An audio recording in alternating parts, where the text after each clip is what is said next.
Howdy folks, welcome to version 1 of the Network Plus practice questions. As you can see on the screen, these practice questions is specifically for the N10-008 version of the Network Plus exam. Now in case any of you are wondering if these questions would help you practice for any other version of the exam, maybe a newer version, yes, these practice questions will work just fine with regards to preparing you to sit for the exam and actually pass it. At the end of the day, the practice questions still measure you on the same skills and they still cover the same objectives. Now, in case anyone is wondering if these are the actual questions from the actual exam, no, they are not. It's not allowed by the vendor, and most vendors for that matter won't actually allow that. These do, however, measure you on the same skills, like I said, and they do cover the same exam objectives. If you understand the actual topics and the actual concepts themselves, then yes, you're ready to go and write, folks. If you still feel uncomfortable with some of the topics and concepts, then please do not go and write the exam just yet. Rather go and study some more with whatever resource you have access to until you feel comfortable with all the topics and concepts you see here. The idea here, folks, is for you to actually understand the topics and concepts in this course. And once you eventually have that under the belt, then you'll be fine in the exam, no matter how the vendor decides to throw these questions at you. Alrighty, now that we have all that blah blah out of the way, if you folks haven't done it already yet, please do your homie here a favor and like this video. It helps me and it helps the channel out when you do that. And if you guys would like to know when I release more of these practice questions or maybe more training videos for that matter, then maybe also consider subscribing. Otherwise you might miss it. Alright, let's start with question 1.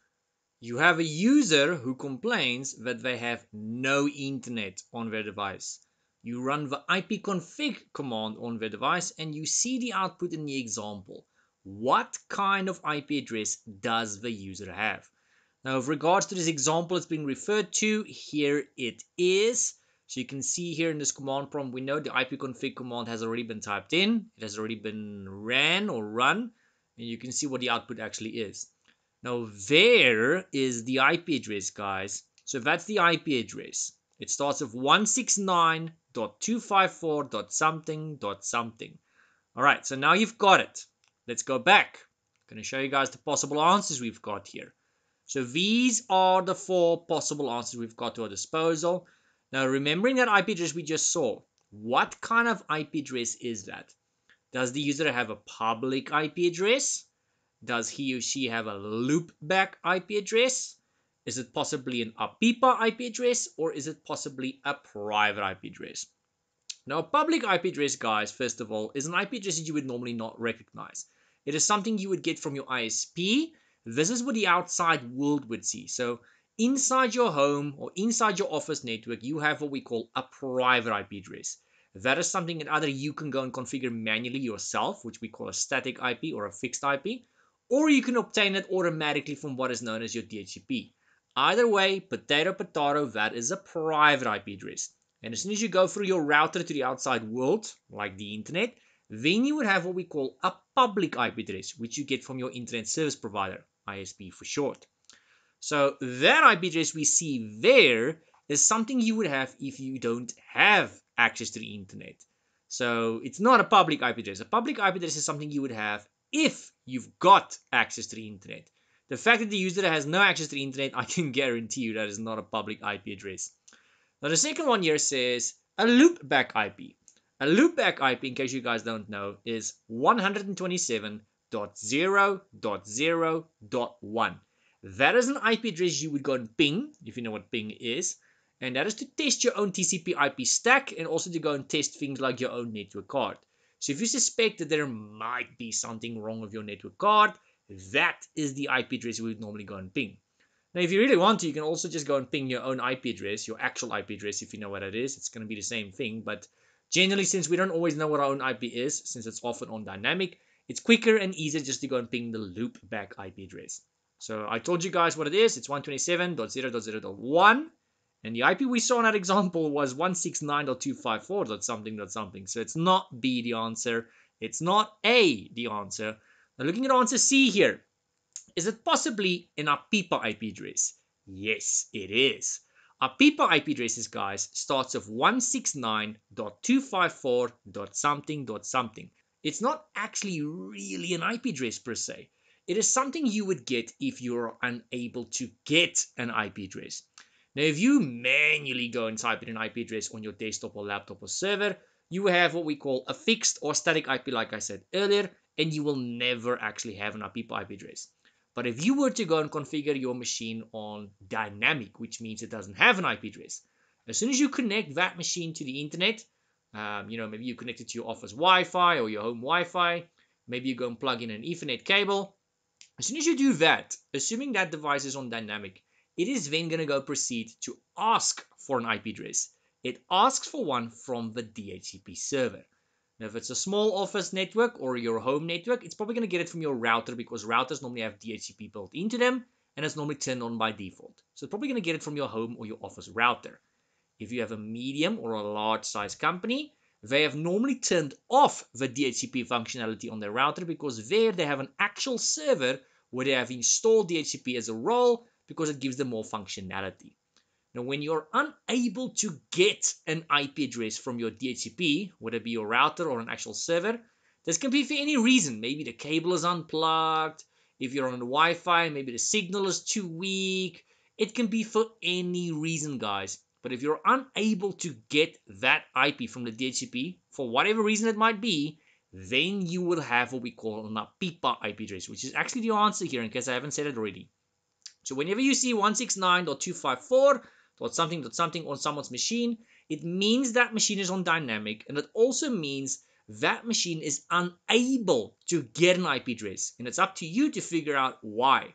But that is the reason why this machine does not have access to the internet, and that is the answer here. Now, looking at answer D there, the user has a private IP address. I've kind of already explained that one earlier. That is when you actually have an IP address.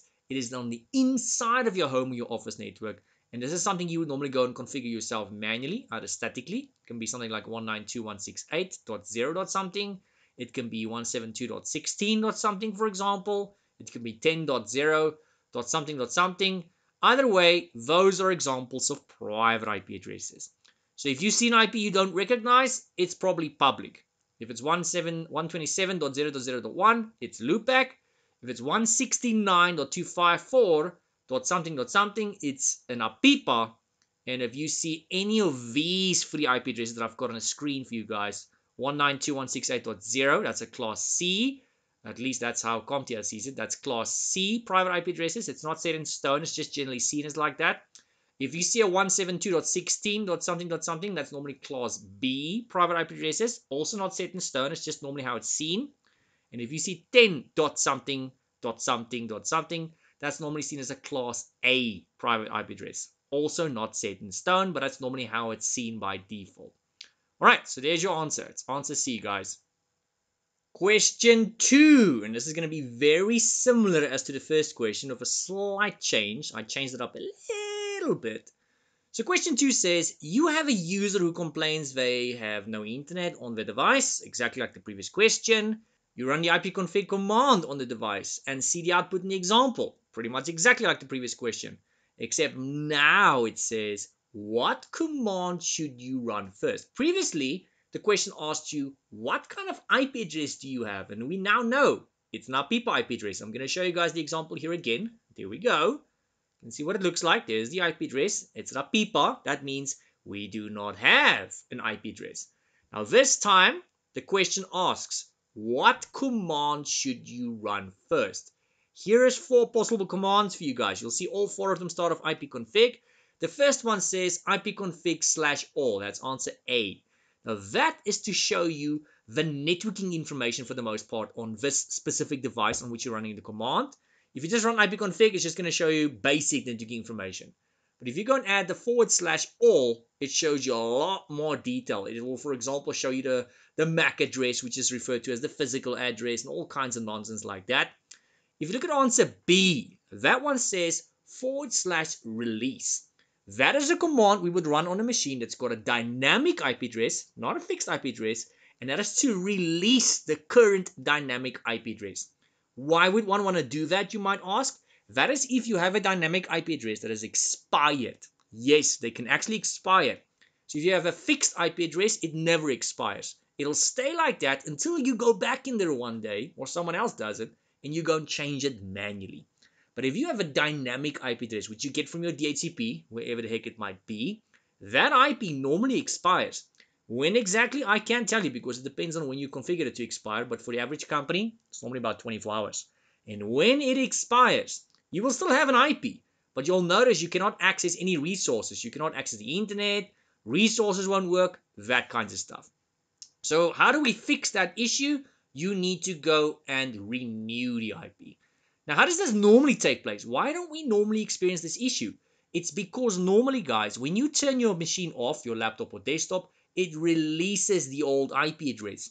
And when you turn it back on, it asks for a new one. And very often it will be the same IP address because of something called preference. So it has renewed your lease. Very much the same as when you release an apartment or a building or anything like that. It renews your lease, and now you can go another 24 hours, not 48 hours. But if your lease is for, let's say, 24 hours, and you leave that machine on during the night, and you come back to the office the next morning, you'll notice for some odd reason, you don't have internet access. Although all your colleagues will have internet access, and that's the weirdest, the darnest thing. It's because your IP address has expired. And this is one of those classic old IT joke cases where you say, have you tried turning it off and on again? And it will actually fix the issue because it's going to release the old IP and it's going to ask for a new one. Now, getting back to the question here, when you go and run the release, that release command, which is answer B, it will release the old IP, assuming you have one. Now, answer C still follows up on that. It says renew. That's to ask for a new one. So to run the release command is the same as turning your PC off. It's also the same as plugging your network cable out or disconnecting from the Wi-Fi. Either way, it's going to release your IP address. Running the command that says renew is the same as turning the PC back on. It asks for an IP. It's the same as plugging your network cable back in or reconnecting to the Wi-Fi. It's going to ask for an IP address. And the very last answer there has actually got nothing to do with this. That says flush DNS. That's to go and erase your DNS cache. All the websites that you've recently visited, it's going to go and erase that. So the PC is not really going to remember how the heck to get to those websites. So when you go and type in www.youtube.com or facebook.com, the PC doesn't actually know what that is. It's going to ask the DNS, where the heck is this? The DNS will tell it where to go. And, your PC actually remembers where those addresses is. It doesn't always actually ask the DNS. Only ask the DNS the first time. After that, it remembers. But sometimes we want to force the DNS to forget where it has gone. And if you need to do that, that will be the flush DNS command, which is completely unrelated to this question. Now, if we remember what that IP address was, it was 169. That means you do not have an IP. We don't have an IP address that is expired. If we had an IP address that was expired, it would look like a normal IP address. You just have to go and release it and renew it. But since it's a 169.254, that means we do not have an IP. So in other words, we're not going to run command B to release the IP since there is nothing to release. We are going to run the command that says renew because we just need a new one. The reason why I said first in caps there is because a lot of people are used to running the release command first, followed by the renew command, because most people have an expired IP address. So out of habit and muscle memory, they'll instinctively go and run the release command, followed by renew. And then normally when they see this question, they very quickly go click on release, not reading the question properly. It says, what should you run first? And if you look at the exhibit, you'll notice you actually don't have an IP. So you need to renew. You can skip the release one. That's what we're getting at here, guys. So the answer, in case you haven't figured it out, is answer C. Question 3. You walk into a data center and notice an unknown person is following you closely. You stopped and direct the person to the security desk. Which of the following attacks did you just prevent? Okay, so here's a list of a couple of attacks. Obviously, that's not the only kind you get, but that is what we've been presented with. So if you look at answer A, shoulder surfing, what is that? So that is generally when someone sits or stands nearby in the hopes of seeing what you are typing on your keyboard or what is on your screen. So if you are, for example, in front of your computer or in front of an ATM and you are typing a password or a PIN, this person will attempt to see what keys you're striking so that they can know what your PIN or your password is. Alternatively, it could also just be them trying to peek on your screen to see what your password or your PIN is, something in that regard. That is shoulder surfing. But this has got nothing to do with shoulder surfing, this question, so we can definitely rule out answer A. If you look at answer B, tailgating. What is that? Now, that is something we don't actually just find in IT, guys. Tailgating is when you follow someone closely enough to the point that when that person enters something, whether it be a room, a building, a complex, or a whatever, and they are authorized, but you are not authorized, as soon as that door or that gate opens, you are close enough to follow in behind them so that you don't have to go and authenticate, since you cannot authenticate. And in case you haven't figured it out, that is actually the answer here. So in real life, this could be, let's say, a complex maybe. You get some, depending on the country, and you get some of these residential complexes that's got like a gate. And maybe it's got anything between 5, 10, 20 units up to 50 or 100 units. People can stay in there. And you might find that the guests, this is not necessarily unauthorized per se, but they're not really allowed to do that. Maybe someone has got a guest and he or she is waiting outside the complex, outside the gate, and they can't get a hold of the person they're trying to visit. And now, in the meantime, someone else is in front of the gate and someone else drives in, someone that actually lives there. They open the gate, and now this guest of yours, or theirs, whoever's guest this is, they follow that person so closely with the car to the point where they can actually get in. That is an example of real life tailgating. You also get this in the sense of people. So if someone walks into a server room or an office or whatever, you'll find that often sometimes these doors require a person to authenticate. This could be a PIN, could be a fingerprint, could be a smart card. The point is someone needs to authenticate to be able to open that door. Now, very often you'll find someone else, a second person, will follow so closely to the point where they can actually catch this door before it closes and then just follow basically through and gain access. That is called tailgating, guys. The answer C and D, we know that's not the answers, but let's go into them anyway because I did say I was going to cover everything in this video, so let's do that. Answer C says evil twin. What is that? That, guys, is when you go and create something like a secondary router or secondary access point. It's normally a secondary access point. Could be a router. And this access point or router has got the same SSID as a real legitimate network nearby. If you don't know what an SSID is, that's the name of a wireless network. So if your wireless network is called Banana Town, someone else will bring a router or an access point very close nearby. They will make its SSID also Banana Town in the hopes of tricking users to connect to their network, which is a fake network, instead of the real one. And that is, in the end of the day, the goal here is for them to get a hold of certain credentials and all that so they can gain access to your network. It's a means of tricking people into connecting to the wrong network, and then they gain access to your real network. It's basically what it's all about. Piggybacking! What is that? It almost sounds made up. I assure you it is not a made up one. Some of the answers to some of these questions, I literally sucked them out of my thumb. I kid you not. We can have a couple of laughs later during this video because I'll point them out once we've covered them. Piggybacking, that's not one of them. I did not make that up. You can go and Google it, guys. You'll see it's a real thing. Piggybacking is when someone uses someone else's credentials to gain access to something. So maybe I saw your password, maybe I've got your smart card or something in that regard, and I'm logging in somewhere or to something using your credentials. I suppose if I were to go and commit a crime, I suppose you could say I'm framing you. It's not to say that I'm going to go and commit a crime, but I am logging in as if I'm someone else. I'm pretending to be someone else. So it's kind of spoofing, I suppose, is what you can call it. So it's piggybacking. Right, question 4, folks. Client devices can't enter a network. That means they can't connect to it.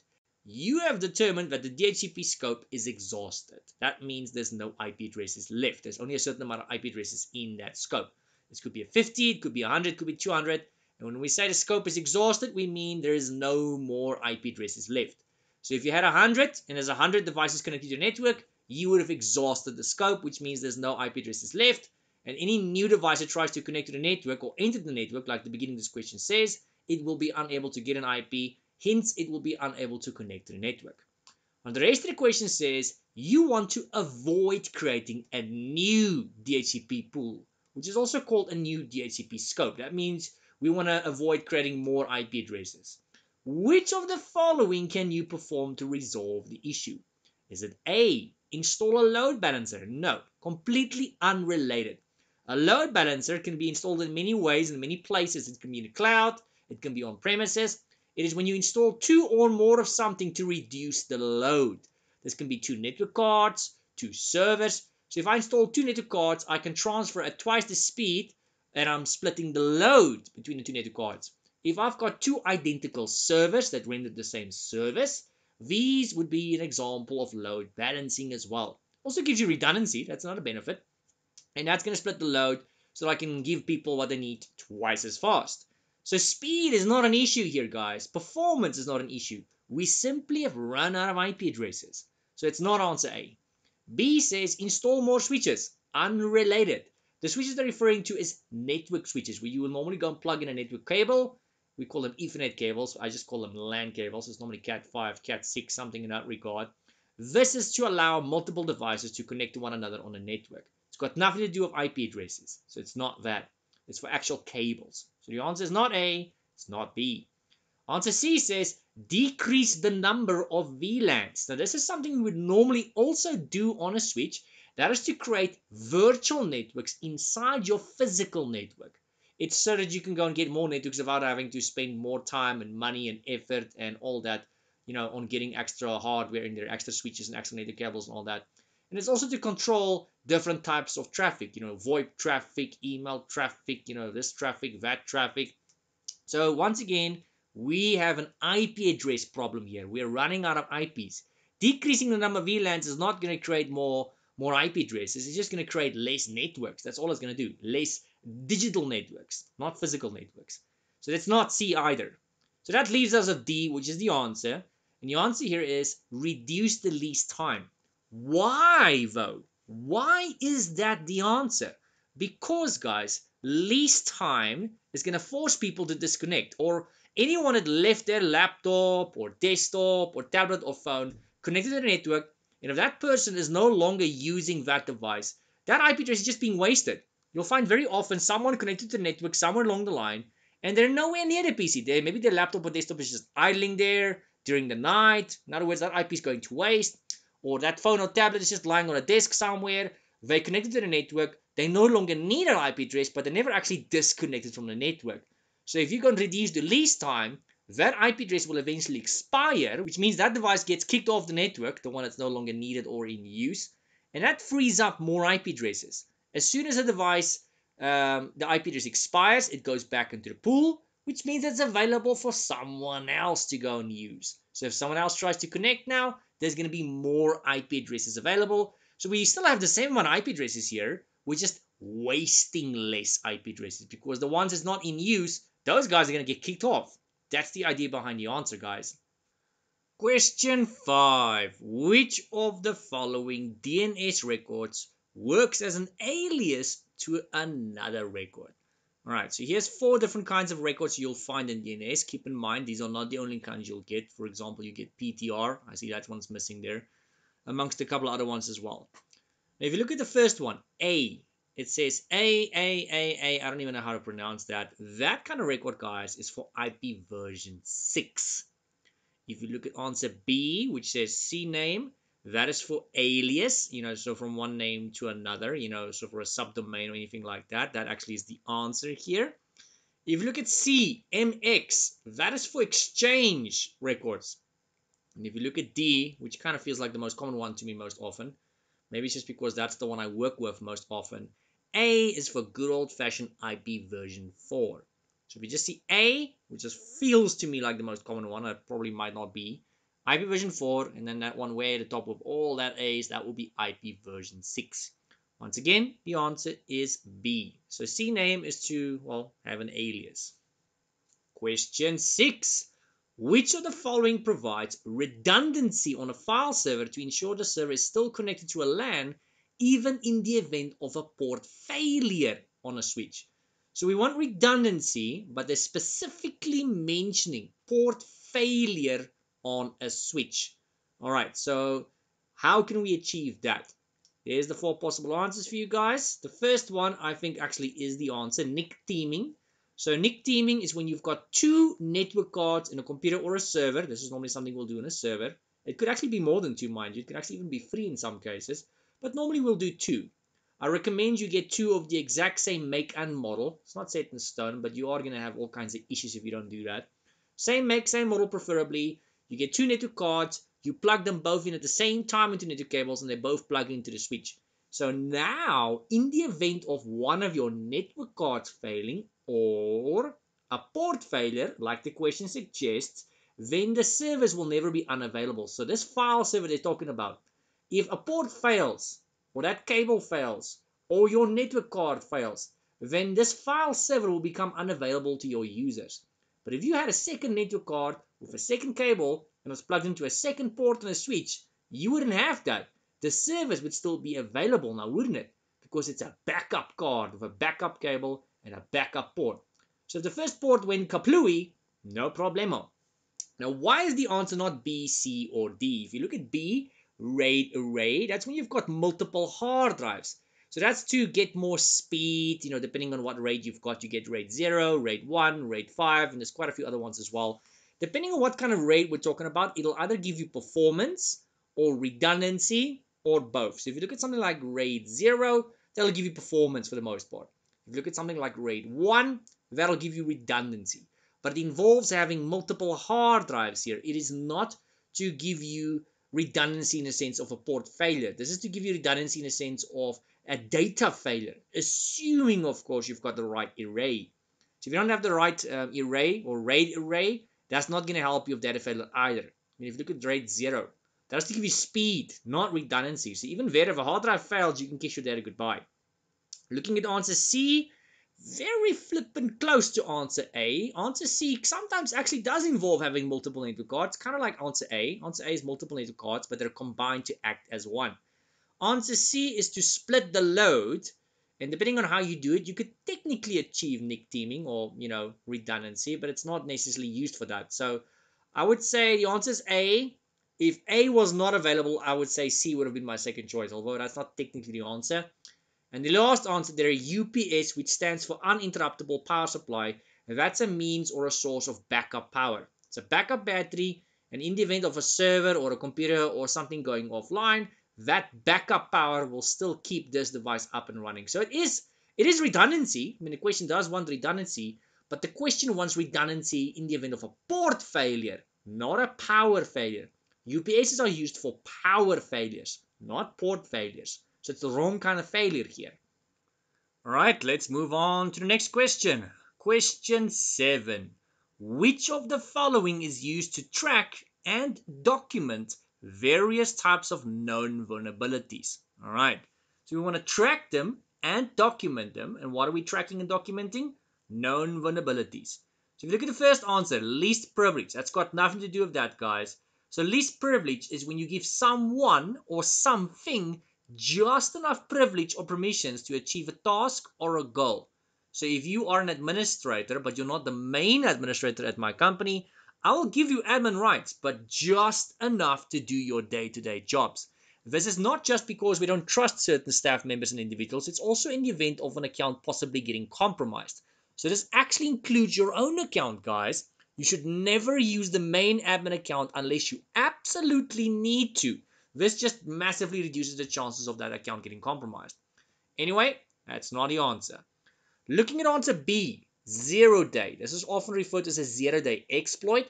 So that's when someone that's got nothing better to do with their time, it's probably someone living in their mom's basement, this individual or group of individuals, they've got nothing better to do with their time. And they have just discovered a brand new weakness in something. This could be a software, could be a firewall, could be anything. They've just discovered a new weakness. It's literally just been discovered. And there's most likely no remedy for it yet. No mitigation, no solution, no definition files, no nothing. And very often you'll find this individual or group of individuals will go and exploit this themselves. They'll go and take advantage of this weakness, or they will sell it to the highest bidder, which is actually the more common scenario. If you look at the question again, it says track and document various types of known vulnerabilities. Known is the key word. 0 day is unknown. It is a vulnerability, yes it is, but it's a brand spanking new one which was literally just discovered and someone plans on taking advantage of it. So I feel like almost saying it's the exact opposite of what we're looking for. And if you look at answer C, CVE, this is short for common vulnerabilities and exposures. Okay. And, in case you didn't know, it's a list of publicly disclosed computer security flaws. Now doesn't that sound like the answer? It's because it is. If you look at the question again, it says track and document, and this CVE is a list of known vulnerabilities. And the question requires us to track and document. So yeah, guys, that is the answer. It's a very difficult one to remember. I think it's because of the abbreviation that causes a bit of confusion. But if you can remember what the abbreviation stands for, then it's going to be a lot easier. And unfortunately, this Network Plus exam is very keen on doing that. They love asking questions where abbreviations are listed as answers, or abbreviations are in the actual question itself, or both. And if you don't understand what the abbreviation stands for, then you're going to get the question wrong. So the question might actually be very, very easy, like this one. It might be a very easy peasy question, but simply because you don't understand what the abbreviation means, now you're going to get the whole question wrong because it's going to catch you with your pants on your knees. So a very big fact tip I can give you, and this helped me with my N Plus when I wrote this like decades ago, is go through the N Plus materials, videos, manuals, or whatever you have, and look for any abbreviation you can find that you don't know. If you find one and you know it, skip it. So for example, if you find the word LAN and you already know LAN is local area network, blah, blah, blah, it's fine. Skip it. But if you find an abbreviation and you don't know what it stands for or what it means or what it is, write that sucker down, write down its full meaning and what it actually is and does. Put it on a piece of paper if you have to. Put it behind your toilet door or somewhere where you can see it every day. I'm not even joking. I'm dead serious. And then every time you look at that piece of paper, go through that list again, again, and again until you memorize all of that. You need to know these abbreviations off by heart before attending this exam, guys. So if you've compiled that list of abbreviations and you don't know all of them off by heart, do not attempt the exam yet. Go and study some more. Go back over and over and over until you know that list of yours. Otherwise, there's a very flippin' good chance in the exam. One or more questions, you're going to get a question. There's going to be an abbreviation in that question or in the possible answers, and you're not going to know what the heck is going on. Meanwhile, it's an easy peasy question. So at least if you've gone through that list and you know the abbreviations, then at least you can go in there with peace of mind. So I know I feel like I'm preaching to you guys, but at the end of the day, my goal here is to get you guys to pass this exam with flying colors. Okay, so we know the answer is C.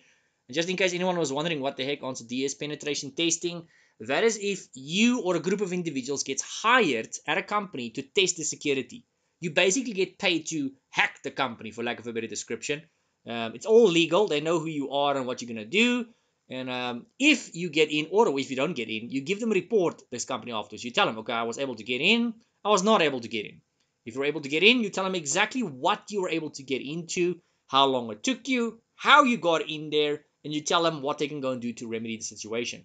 Rather pay someone to hack you, and then afterwards they give you a report, instead of getting hacked by some stranger out there and then they end up doing some harm. That's basically what it's all about. Alright, moving on to question 8, folks. You are informed that a user's email is frequently hacked by brute force programs. Speak of the devil, we were literally just talking about hacking and, all that.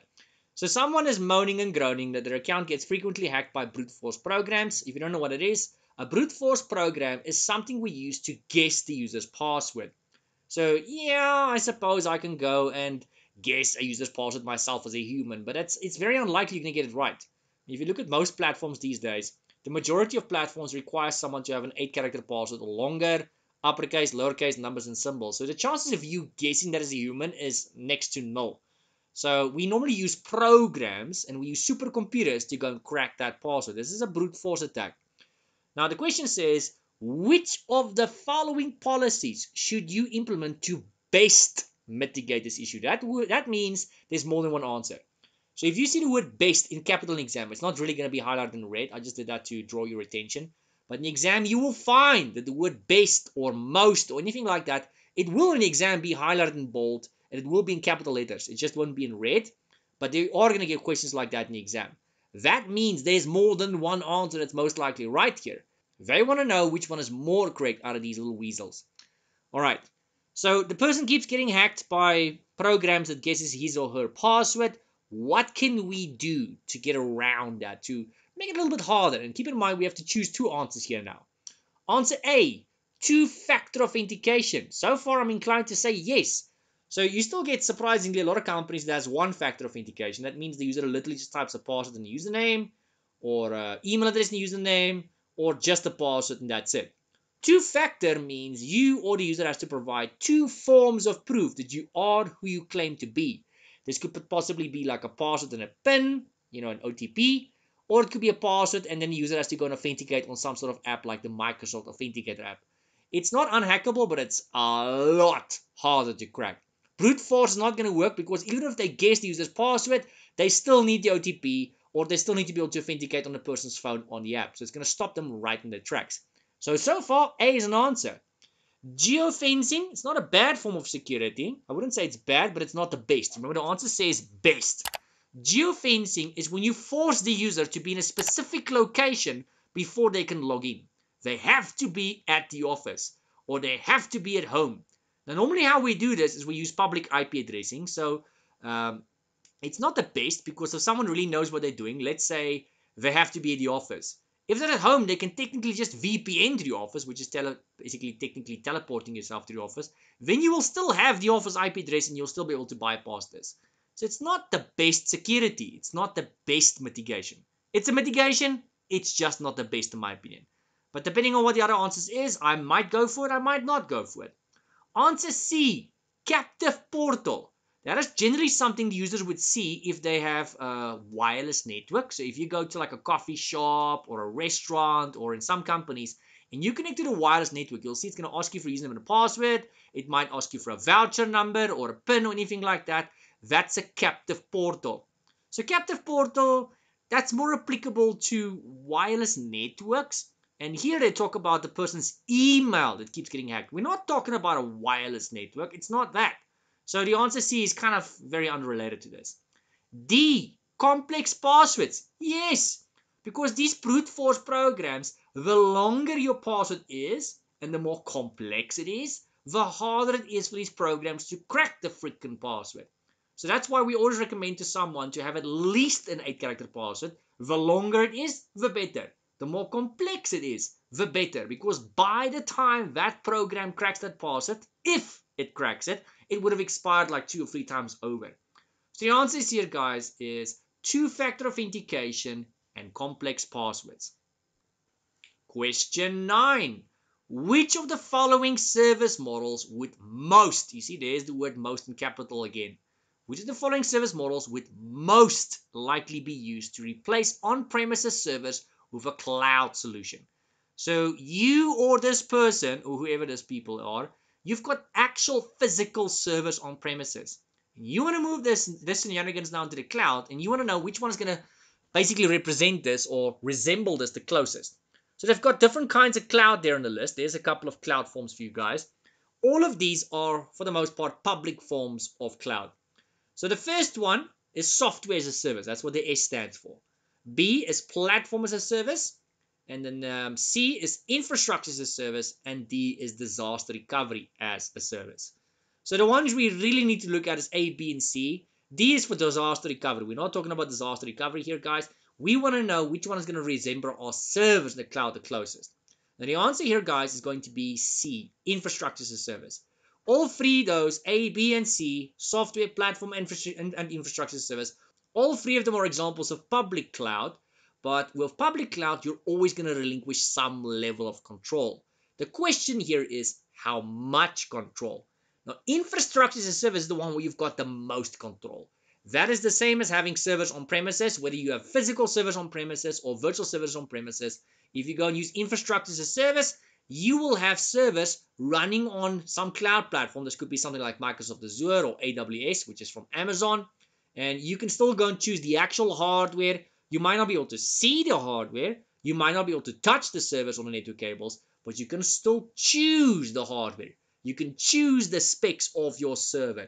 And then from there, you can choose the operating system that needs to be installed. And once you log on to that server remotely, you've got full outright control, exactly like you would normally have on premises. So that's the one that's the most closely going to represent the servers on premises, which is the answer here. And if you look at answer B, platform as a service, and answer A, software as a service, there you're going to have less and less control. Platform as a service, you don't actually have access to the service anymore. You've lost access to that.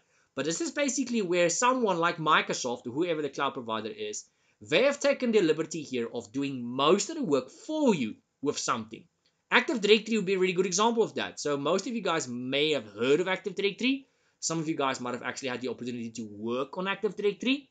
Now, for those of you that don't know, Active Directory is a role you would normally install on premises, and this effectively installs what is known as the Active Directory software on that server. And on that software, you would normally have the ability to go and create your user accounts, your groups, group policies, organizational units, and all that. So when you and your staff wants to log in the morning on your machines, it's going to check on that server if that account actually exists and if the password matches.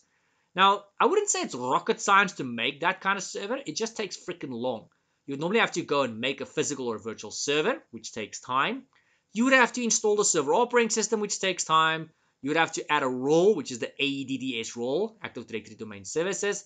And eventually you're going to have to go and promote the domain controller and. Not rocket science, but it's going to take freaking forever. If you go into the cloud, someplace like Microsoft Azure, you will find Azure Active Directory. That's what they call it. It's normally referred to as Azure Active Directory, although now I've seen they've renamed it to Entra ID, which makes no sense. So Azure Active Directory, it's already there. It's already installed. You can literally just go and connect your domain, and voila, you can go and create user accounts and groups. You don't have to go and build a physical or a virtual server. You don't have to go and install a role of any kind. Nada. Someone, in this case Microsoft, or whoever you choose, they've done most of the work for you, and you basically just swoop in at the last minute and reap the benefits. That's platform as a service. Software as a service is the one where you've got the least amount of control when it comes to public cloud. It's literally software or applications that would normally run on your laptop or desktop or your server, and instead of it being installed on your machine and running on your machine, it's installed somewhere else, it's running somewhere else, and it's simply displaying onto your machine or the user's machine via the internet. Could be via a browser, for example. So that's software as a service. So it's not going to occupy space on your hard drive. It's not going to use your RAM or your CPU cycles. Instead, it's going to occupy the cloud provider's resources. It's going to use their resources, and you just access it via the internet for a monthly fee. Hence the name, as a service. So the answer here, once again, guys, it's C, infrastructure as a service. That's the one we've got the most control, and it's going to be the closest to on-premises servers. All right, let's move on to question 10. An attacker is attempting to find the password to a network by inputting common words and phrases in plain text to the password prompt. Which of the following attack types best describes this action? All right, so here's the possible answers we've got. So let's first look at the question again. They say the attacker here is using passwords by inputting common words. So these are actual words or actual phrases. It's not a mix of random letters, random symbols, uppercase, lowercase. It's normal, actual words and actual phrases. All right, so if you look at the first answer there, a rainbow table attack. These don't really work anymore as long as you don't use the default passwords of things like switches and routers and what have you. You should be okay against a rainbow table attack. I suppose you can think of this as a notepad file. It's not really a notepad file, but imagine you've got a notepad file on your PC, and in that file you've got a list of 5 or 10 or 20 passwords, and these are passwords that you know are very likely to get a hit if you try them on someone's account or a platform or a website. It's most likely going to be a device or a website or something. If you look at something like a router, the default password is normally blank, or it's actually the word admin. So that would be part of a rainbow table because you're very certain that that's going to get a hit. Now, if you look at a rainbow table attack, some of these passwords, they might actually be words, but not all of them are words. Only some of them might be words. It could be that none of them are words. So it's possible that they're words, but not all of them. So far, the answer, it could be rainbow table, but I'm not leaning towards that one. If you look at answer B, brute force attack, that's just randomly guessing the password. We don't normally do that as a human, although you can do that, but it's probably not going to bear any fruit. We normally use a software of some kind along with a supercomputer, which is normally a botnet, to go and crack that password. So that's just cracking a random password, which could be an actual password, which is a mix of uppercase, lowercase, numbers, and symbols. So it's definitely not B. And then answer C, a dictionary attack. So if you don't know what that is, a dictionary attack is a piece of software or what have you, and it uses actual words as passwords. So this is why you'll find that most websites prohibit you from using normal words, because someone can actually go and use a dictionary attack. So if my password is the name of my puppy, or my password is an actual word that you would be able to find in a dictionary, that would be a dictionary attack, because that dictionary attack will go and try every word in the known dictionary as a password until it gets a hit. It's very unlikely to get a hit, but that's still a dictionary attack. And that's actually the answer here, guys. If you look at the question, it says the attacker or the assailant here was putting in common words and phrases. A dictionary attack is specifically limited to common words. If you look at answer A, it might contain some common words, but it's not limited to that. A rainbow table could very well include passwords which have got random characters and symbols and stuff. A rainbow table is specifically just a list of passwords which is very likely to get a hit, which could be, random characters and stuff too. The very last one, guys, I completely sucked that one out of my thumb. It doesn't exist. I made that up. Remember earlier in this video I told you guys there's quite a few answers where I completely made them up. That's one of them. I completely made that one up. It doesn't even exist, guys. So I'm not even going to explain that because there's nothing to explain. It just doesn't exist. I made that up. All right, moving on to question 11. You need to ensure outside users are not able to telnet into any of the servers at the data center. Which of the following ports should be blocked? All right, so telnet, for those of you who don't know, is when you remotely connect into something like a server, a switch, a router, and this is normally in most cases in a command line interface. Generally, that's what it's going to look like, and it's normally in clear text, which means it's unsecure. It's not really something we see people do these days because of the security vulnerabilities associated to that. So instead, people will go and use something called SSH. Pretty much the same thing, it's just encrypted. All right, so which port do we need to go and block if we want to block people from using Telnet? So what we're actually asking here, guys, is which port number is associated with Telnet? So look at the first one, 22. That is SSH. That's the secure version of remotely connecting via command line, whatever interface. 23, that's Telnet. That's the one we were looking for. 53, DNS, converting IPs to names and vice versa. It's not the only thing it does, but that's one of the main things it does. 80, that's HTTP, Hypertext Transfer Protocol. That's normal clear text web browsing. So when you open any browser of your choice, web browser, and you go and load a page, a normal page, yep, port 80. 443, that's encrypted web browsing, which is known as HTTPS, Hypertext Transfer Protocol Secure. So whenever you go to a bank's website or something like that, you'll notice it loads in HTTPS. That's 443. It's encrypted web browsing. And then the last one, 3389, that is RDP, Remote Desktop Protocol. That's also to go and remote connect. It's also, well, unprotected, except that's going to give you an actual GUI interface. You can actually see the machine on the other side. The desktop you see is the desktop of the machine you are connecting to. So unlike SSH and Telnet, which is very often in a command line kind of interface, where you kind of just see text for the most part, 3389, that remote desktop, you are actually controlling a machine via a graphical interface remotely. You can move the mouse cursor, you can open programs, you can see actual icons and stuffies. Yep, that's 3389. So in case you don't know, the answer here, guys, is port 23. That is Telnet. Moving on to question 12. You need to ensure users are not able to browse the internet in clear text. If you paid attention in the previous question, you would already know what the answer here is. Which of the following ports should you block? Once again, 22 is SSH, 23 is Telnet, 53 is DNS, 80 is HTTP, 443 is HTTPS, and 3389 is RDP. Alright, so if we wanted browse in clear text, what would that be? That's HTTP. In other words, it is port 80, guys. Port 80 is browsing in clear text. It's normal HTTP. Now, since I've asked this twice, you're probably wondering why am I asking the same kind of question twice. It's not the exact same kind of question. It's because this is networking. It's port numbers, guys. You are going to get hammered with port numbers in this exam, and you'd be wise to familiarize yourself with port numbers.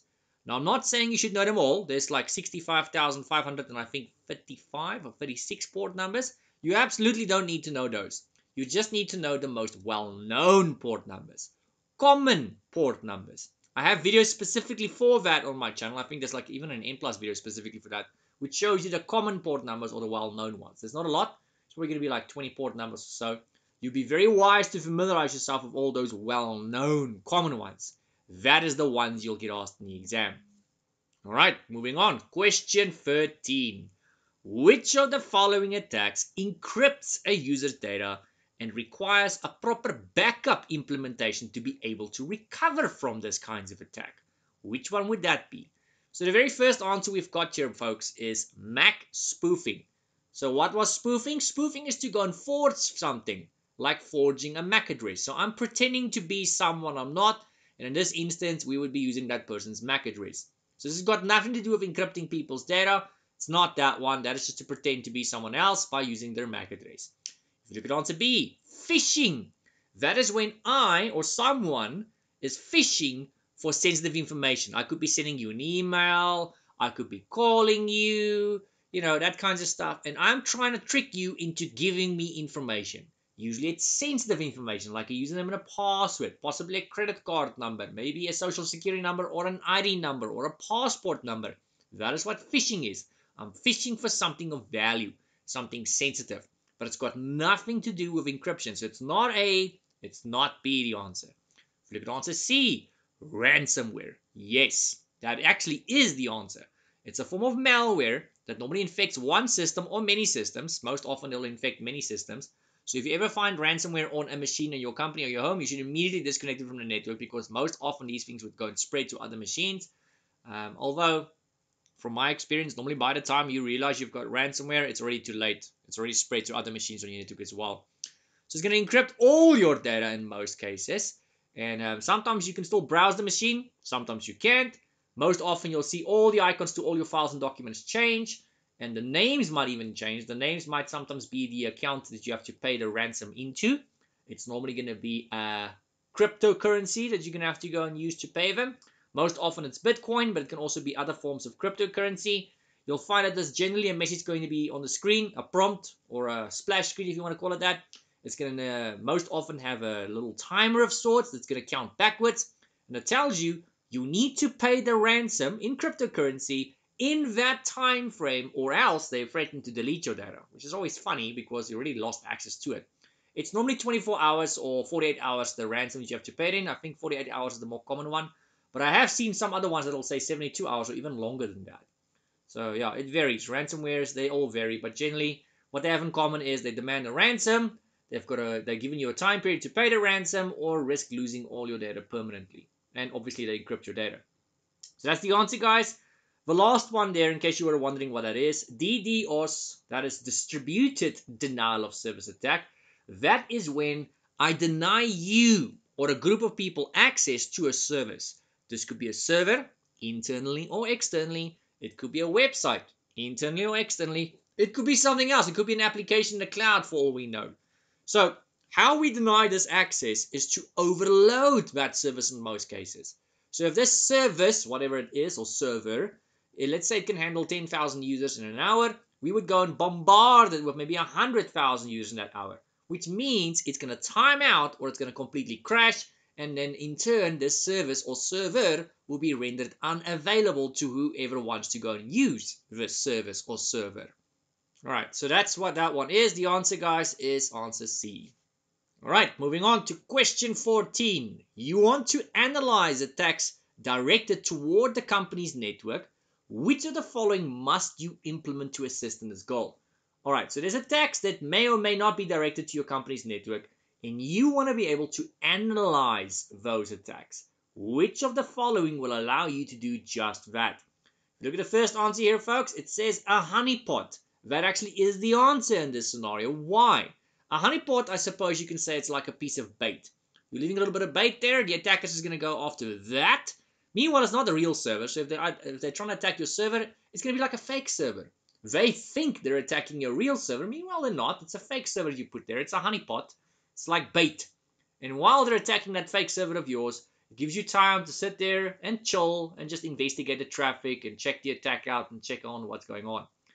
Antivirus, that is to protect you against malicious threats, not really so much against attackers. That's more for firewalls if you think about it. Antivirus is more for viruses, Trojan horses, ransomware, that kinds of stuff. Network segmentation, that is to subdivide your network, preferably as many times as possible, so that if someone is inside your real network, then you want to basically prohibit them from seeing certain things, and you want to do a form of damage control. It's one of many of examples you can possibly get out there that's a form of damage control. So we're not saying these attackers won't see anything and they won't be able to do anything, but we do want to limit what they can see and what they can do. So to do that, we use least privilege. That's one thing. That also is a form of damage control. And we also go and segment our network into as many divisions and sections as possible, so that every time they try to go to another part of the network, they're going to be prompted for another username and password or something else in that regard. So this forms part of what we call the zero trust model. It's not an actual topic in this question, but it forms part of the zero trust model where we trust nobody, we use least privilege, and we also assume breach. You always assume you've already been breached, even if you haven't been breached. It's best to assume you have been breached. Maybe there's someone or something in your network you don't know about, and if you go and segment your network into little divisions, you're going to make it a lot harder for that person to get around your network. The last one, folks, a man trap. That is for actual people. That's why it says man trap. So where you'll most often find these, depending on your country, of course, is maybe at banks or jewelry stores. But we also get these in IT. I don't really see them in my specific area. I normally only see them with jewelry stores and banks in my area. But I know you get them in IT as well. So if you look at a bank, some banks, depending on your country, will have like a little glass box you've got to walk into before you can actually enter the bank. It's a bulletproof box in most cases. So you have to first wait for a little light to turn green, some sort of light, and then you go into the box. Once you're in the box and you close the first door behind you, you have to wait for a second light in the box to turn green before you can enter the bank. The same needs to be repeated if you want to leave the bank. That is a man trap. So if they see you coming in and you look suspicious or like you're about to rob the bank, they will trap you in that box. Doesn't matter if you've got a gun, you can't shoot your way out because it's bulletproof. And the same applies if you've just robbed the bank or you did some sort of crime in the bank. They can trap you in that box because you have to enter that box to get out of the bank. Same applies to jewelry stores. Exact same concept. Same applies to IT. So you'll probably find this in a server room environment in IT if you're lucky enough. So if you want to enter the server room or exit the server room, you have got to enter the man trap. It prevents people from committing a crime, and it prevents people from doing something called tailgating. Tailgating is when someone authorized opens a door and someone else comes along now and they catch this door before it closes, or they're just walking behind the first person without actually authenticating. So it helps mitigate against those kinds of attacks as well. Right, question 15. You have a company that requires a disaster recovery site to have equipment ready to go in the event of a disaster at its main data center. Okay, so you need to have a disaster recovery site, and you need this site to have equipment which needs to be ready to go in the event of a disaster. But they're only mentioning equipment here, not software. So the company does not have the budget to mirror all the live data to the disaster recovery site. So we're not going to have a one-to-one. So normally if we want to go and mirror live data, which means if the one center goes offline, the backup center needs to literally instantly, immediately kick in, and the user will be none the wiser. That's called a one-to-one or an active-to-active, also known as a hot site. So it's called a hot site, it's called an active-to-active, it's called a one-to-one, it's got many names. But that's when you've got an exact replica, which is literally on hot standby.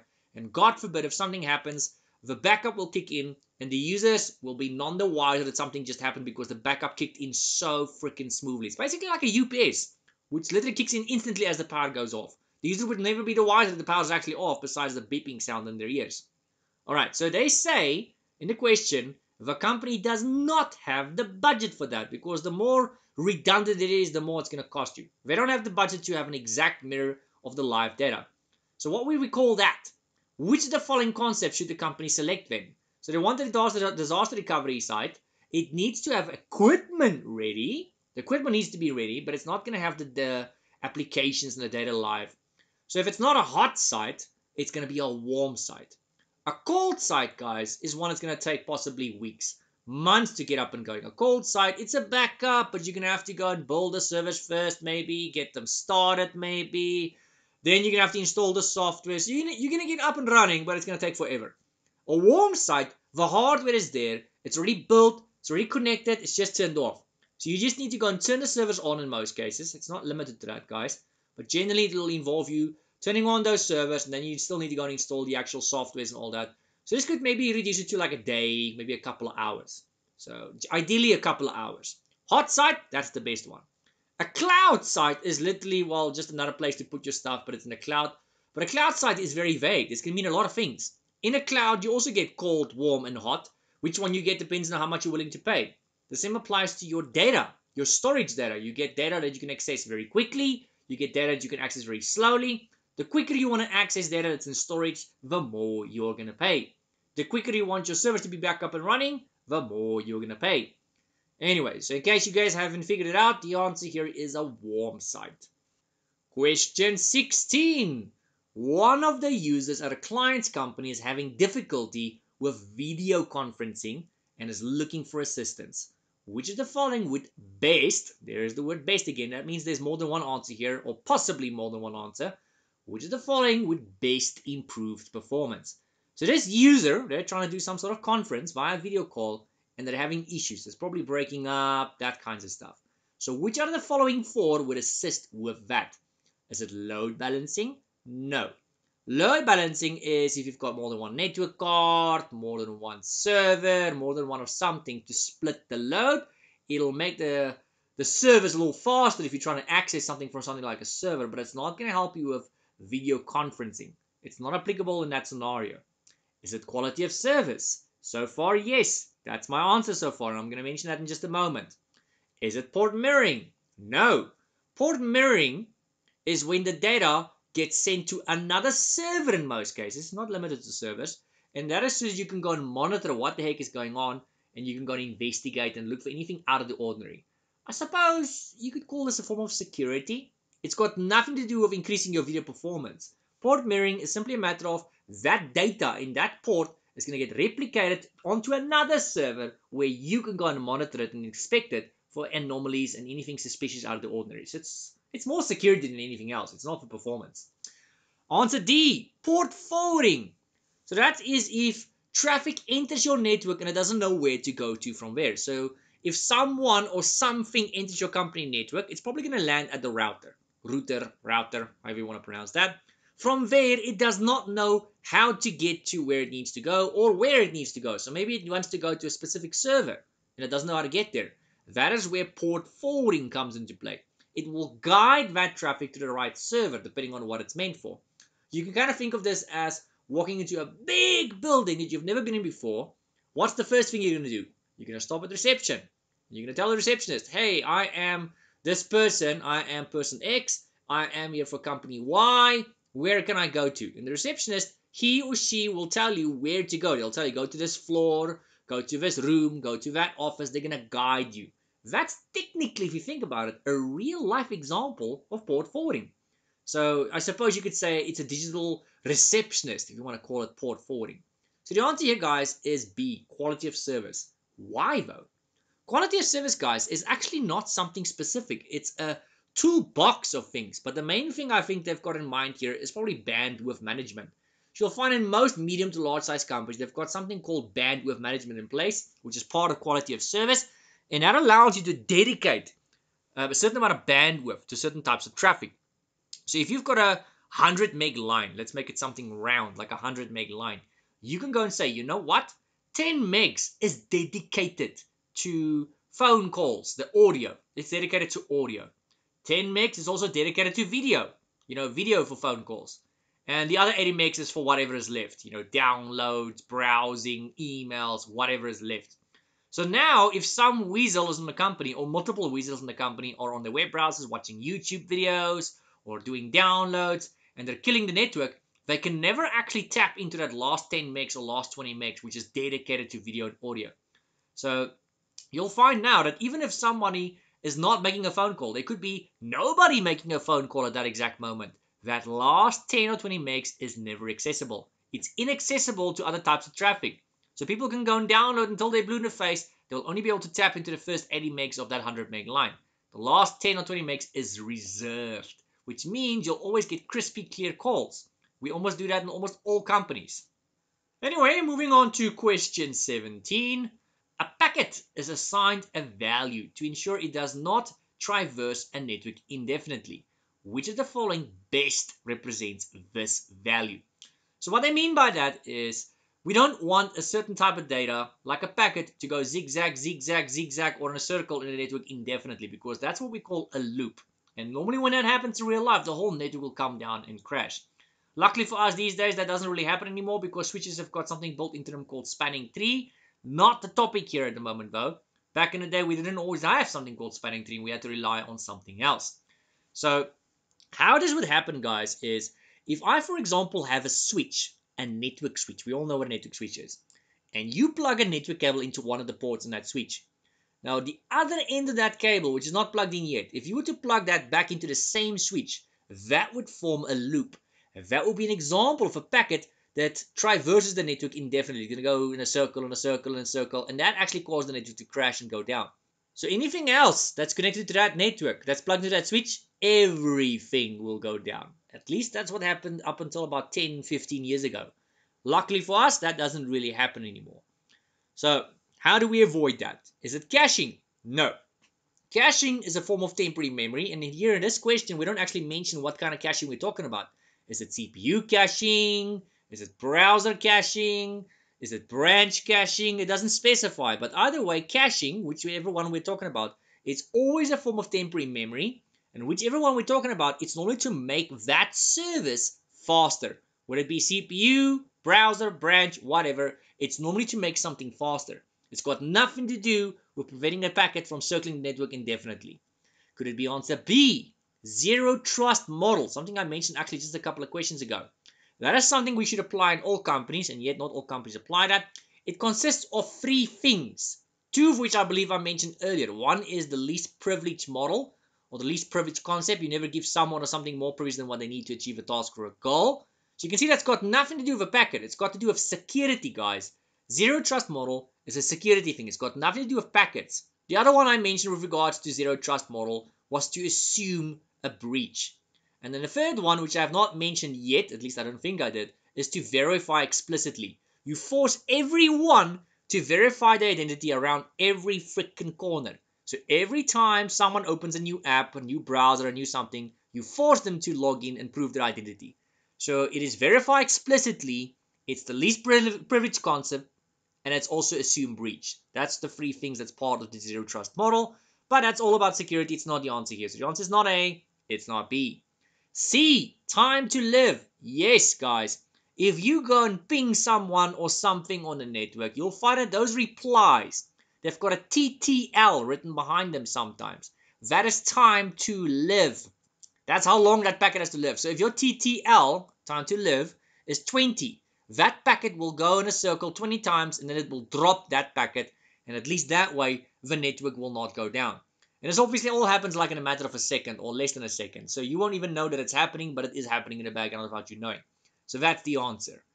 Answer D, plan absence. I'm not even sure if I'm pronouncing that correctly because I'm not English. I'm actually not English at all. Not sure if you guys knew that. I did mention that once or twice in some other videos in the course.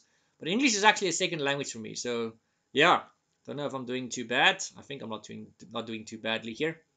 So plan absence, however you pronounce that, that is how long it will take for a network to come back on or a server to come back on. How long are you willing to sacrifice or to wait? So the more backups you've got and the more warm or hot these backups are, the quicker you'll be able to bring something or someone back online. So if it's a hot backup, then you'll be instantly online. If it's a warm backup, it could possibly take hours or a day, days, maybe weeks or so. So how long are you willing to be offline is basically what it comes down to if something is offline. All right, moving on to question 18. Which of the following policies should be referenced when a user wants to access work email on a personal cell phone? There's actually many kinds of policies you guys are going to encounter in your exam. Here is 4 of them. These are not the only ones you need to know though. So the first one listed, there is an offboarding policy.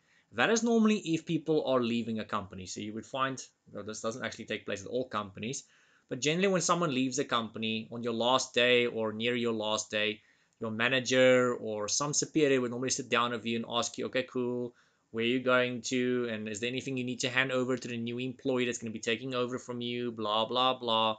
That's what the offboarding policy is about. Now, since we're talking here about using personal cell phones for the purposes of work email, it's got nothing to do with that. The second policy is acceptable use policy. The most common place you would normally find these is when an employee logs in on their work PC. You'll find often there's a policy that you have to agree to before they can actually log on to that work policy, that work PC.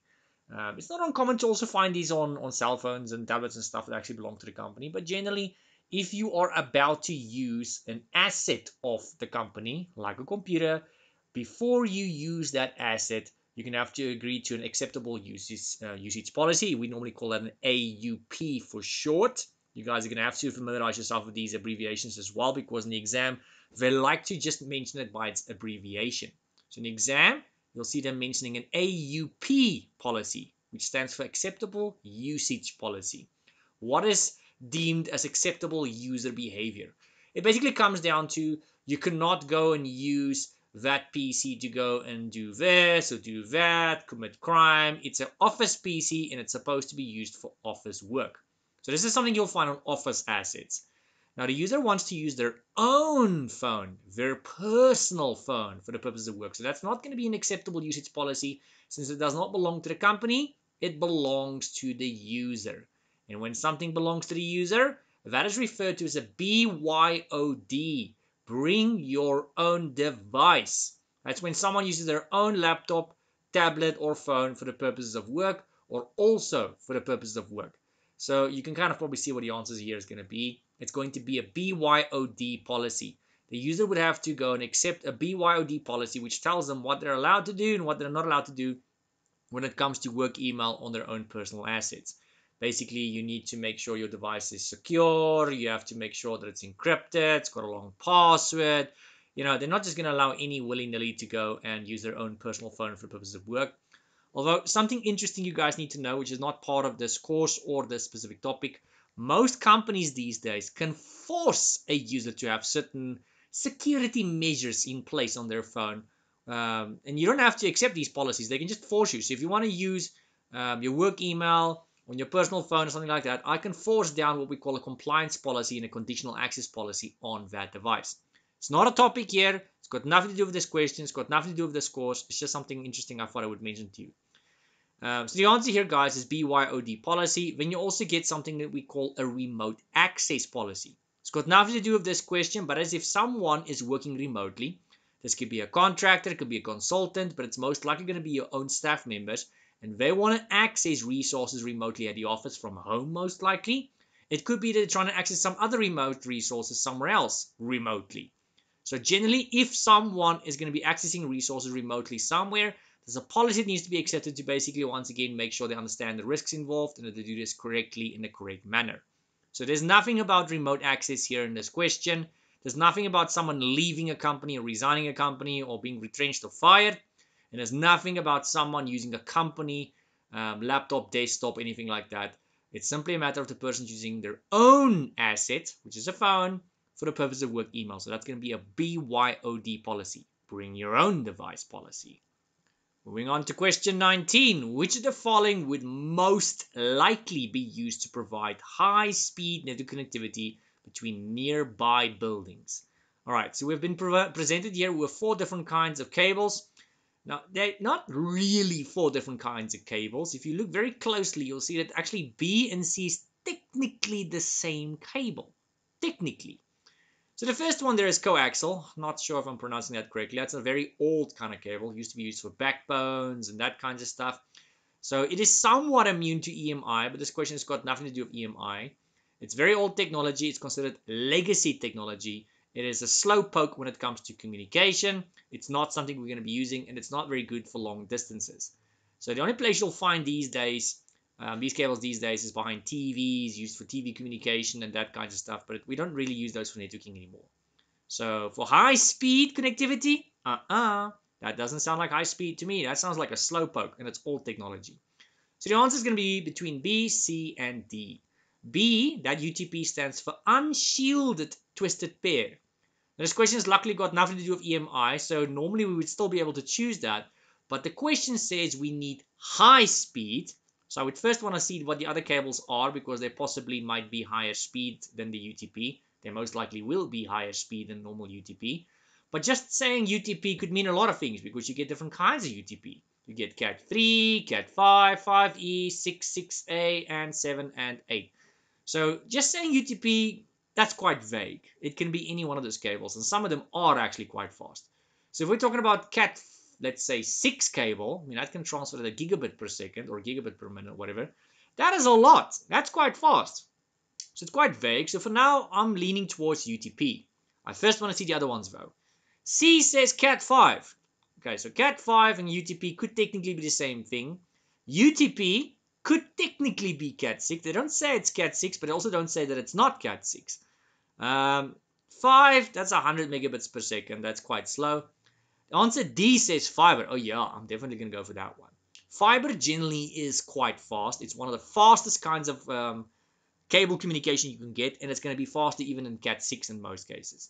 So even if UTP was Cat 6, fiber would be faster than that.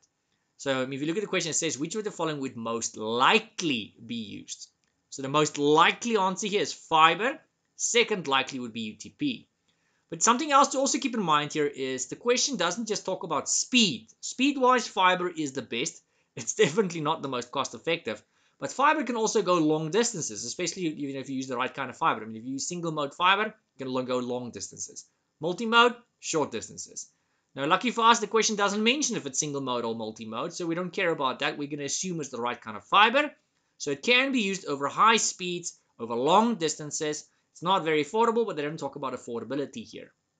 Something to keep in mind of UTP and Cat 5, both of them is LAN cables.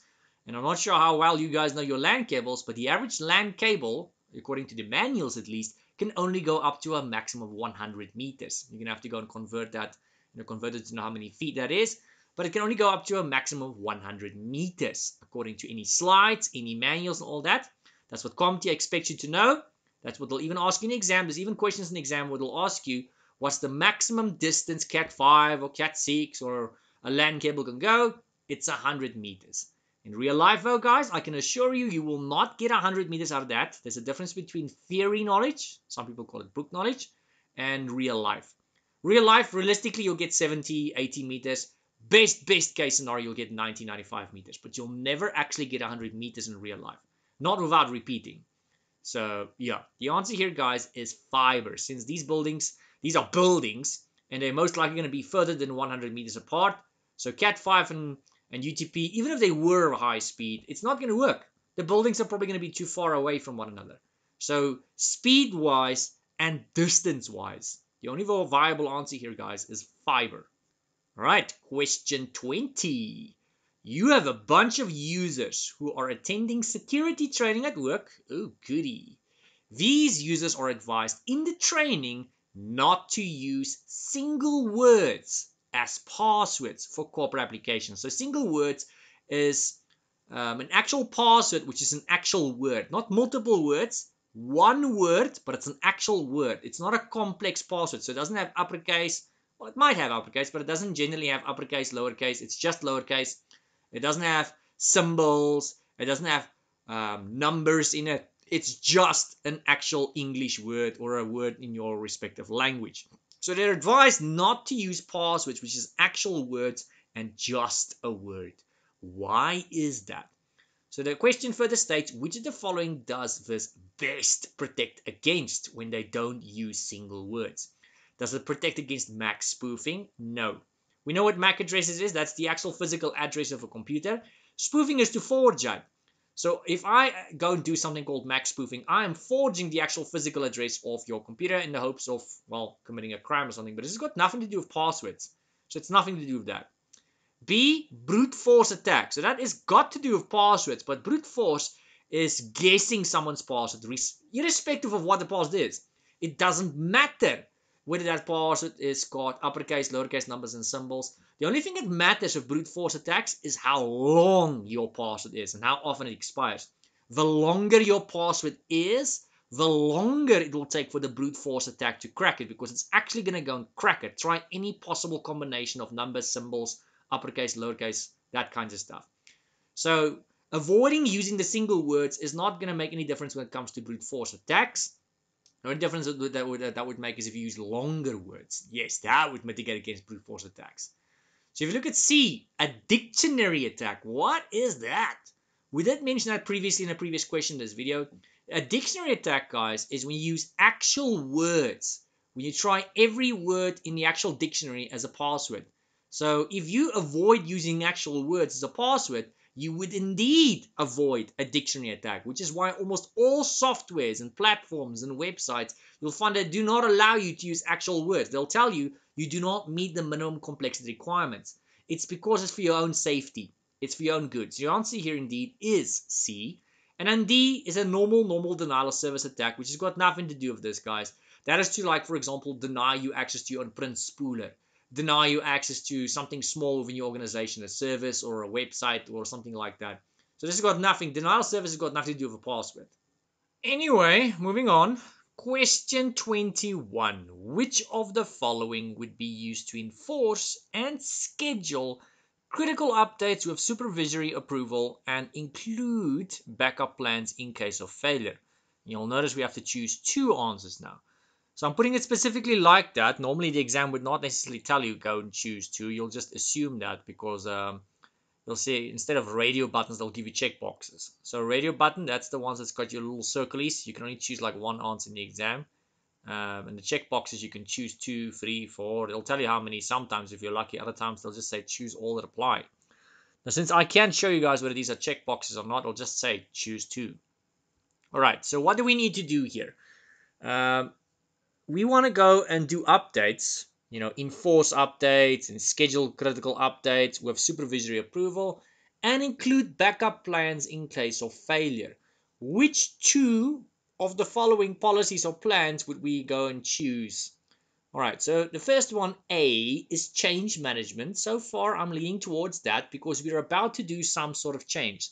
Generally, any medium or large size company that's worth its salt, if you as a technician are about to go and change something, big or small, a change management document needs to be completed. It could be physical, it can be digital. It's just to say who you are, what you're changing, why you're changing it, and when you're changing it. So that if the poop hits the fan later down the line, we can go and see who's the culprit, who is guilty, or we can just see where we went wrong so we can try and avoid making that same mistake again.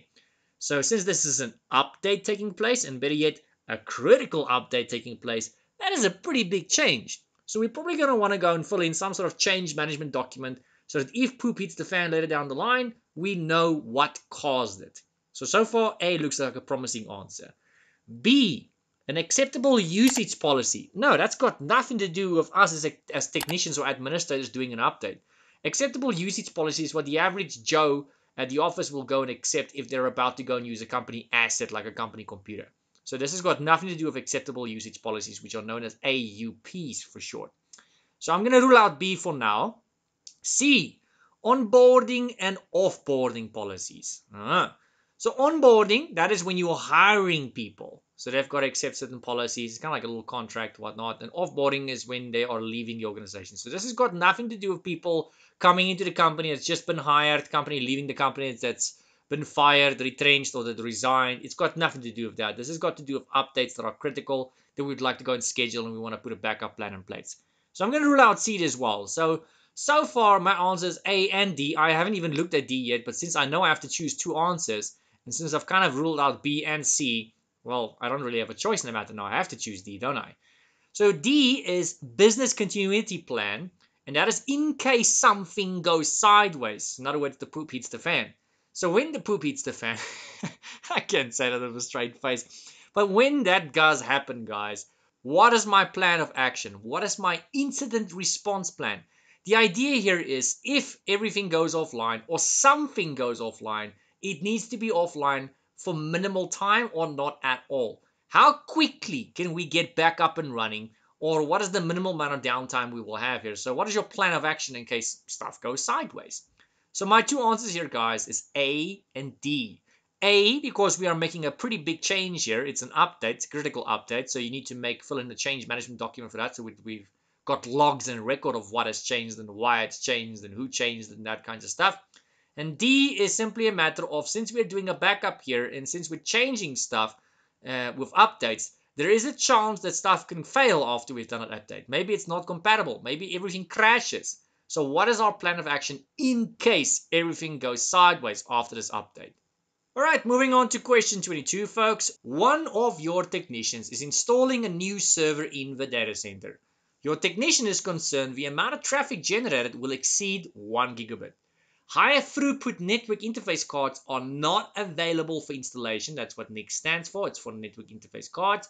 Which of the following is the best solution for this issue? So you can see once again that word best is in capital letters. It's not going to be in red in the exam, but it might be in capital and it might be in bold in the exam. So which of the following is the best for the solution? So the technician, your co-worker, your staff member, whatever this person is doing, they've installed additional servers, but he or she is now concerned that because of these extra servers, there's going to be so much traffic that the network cards will not be able to cope with the load. It's just going to be too much traffic. Now, normally what one might want to go and do in a situation like that is just change the network cards to better ones that can handle higher speeds. So instead of 1 gigabit cards, install 10 gigabit cards. So instead of 100 megabit cards, install 1 gigabit cards. In other words, just go and freaking upgrade the card. But they do mention here that higher throughput network cards are not available for installation. Uh-oh. So what do we do? Looking at answer A. Install an additional network card and configure LACP. Now, if you don't know what that is, it stands for Link Aggregation Control Protocol. That is when you've got 2 or more network cards and you combine those bad boys to act as if they're one. So if you've got 2 100 megabit cards, you will actually have one card which is 200 megabits, if that makes sense. It's still 2 cards, technically speaking, but they will act as if they are one. Another name for this, guys, is actually NIC teaming. They don't mention it here, but LACP is actually also referred to as NIC teaming. You are combining 2 or more network cards as if they are one. Now, that would be one way to get around this issue, since we know higher throughput cards are not available, but there's nothing in the rules that says we can go and combine the old cards together to make them seem as if they are one. Anyway, looking at answer B, remove some of the applications from the server. I suppose that could work, but it depends on which applications we're talking about here. If it's just random applications, it might not make any difference. But if these applications, if some of them are the culprit that's leading to excessively higher, network utilization here and stuff, then maybe. But remember, the question says which of the following solutions would be best. So between A and B, I would say A would be best because that's a guaranteed thing. Where B is meh, you know. So I'm leaning more towards A if I have to compare A and B. C is configuring port mirroring to send traffic to another server. So that's completely unrelated, guys. Port mirroring, as I've said in a previous question in this video, is when you send all traffic to another destination like another server, so you can go and inspect it and monitor it for irregularities, abnormalities, and that kinds of stuff. It's more for security purposes. D, install a solid state drive to decrease data processing. Now, I wouldn't disagree with the fact that the solid state drive is going to decrease data processing time, but that's not the issue at hand here. That's not a problem. The problem here is the network is getting too slow. It's not a matter of the hard drive is not feeding the information fast enough. That's not the issue here. It's the network. So D is unrelated to the question. It's not C. It's not D. It's between A and B, and A is the more relevant one. The question does say which one is the best solution. If A was not there, then yes, I would maybe have chosen B. But the answer here, guys, is A. To combine 2 or more network cards together to act as one, which is going to give you a guaranteed higher throughput. Question 23. I can already see this is going to be one that's going to have 2 answers. You're reviewing a document that specifies how to handle access to company resources, such as internet and printers, when devices are not part of the company's assets. Alright, so this is about devices that don't belong to the company. Most likely it belongs to the user now. The user's laptop, the user's desktop, phone, tablet, that kind of stuff. So it's, in other words, it's BYOD, bring your own device. And we want to know what document is being reviewed here with regards to handling company asset or company resources when you use your own device. Which of the following agreements would the user be required to accept before using the company's resources? So if you or your user or your staff member would like to use the company internet and the company printers and whatever other resource of the company, but you want to use your device to do so, What kind of agreement would you have to accept first? Is it A, MOU, which is a Memorandum of Understanding? And that's how they're going to phrase it in the exam, guys. So make sure you familiarize yourself with these abbreviations. Is the Memorandum of Understanding. That's basically like your work contract, your employment contract. That's basically all it is. So this has got nothing to do with your employment contract. This is about you using your personal device to access company resources. If you get hired, let's say this is an onboarding procedure or an onboarding policy or an offboarding policy. Yes, there I can possibly see an MOU being involved. This has got nothing about onboarding or offboarding. It's got nothing to do with that. So I'm going to completely rule out A. B says AUP, in other words, acceptable usage policy. So generally, if you're about to access company resources, whether it be digital, files and documents and stuff on the company PC, or if you're about to use company internet or company printers, yes, you are probably going to have to go and accept an acceptable usage policy, which is one of the two answers here, because they want to make sure you don't abuse the company resources. Use it for things that it was not intended for. You're supposed to use the company internet to access work-related stuff. You're supposed to use the company printers to print work-related stuff, not to go and print the manual to World of Warcraft. It's not what it's meant for. That's why they want to make you to accept that, so that if you are in breach of that, they can hold you liable. So one of the answers here is at least B. C, DLP. That's a data loss prevention policy, guys. That's more common in the cloud with platforms like Microsoft 365. And normally with those kinds of policies, you'll go and set a condition and an action. And if someone's about to share something outside the company, which is deemed as sensitive, like a credit card number, bank account details, anything really of value, anything sensitive, the conditions will then be met and an action will kick in. This is not about sharing company sensitive information. This is about accessing company resources.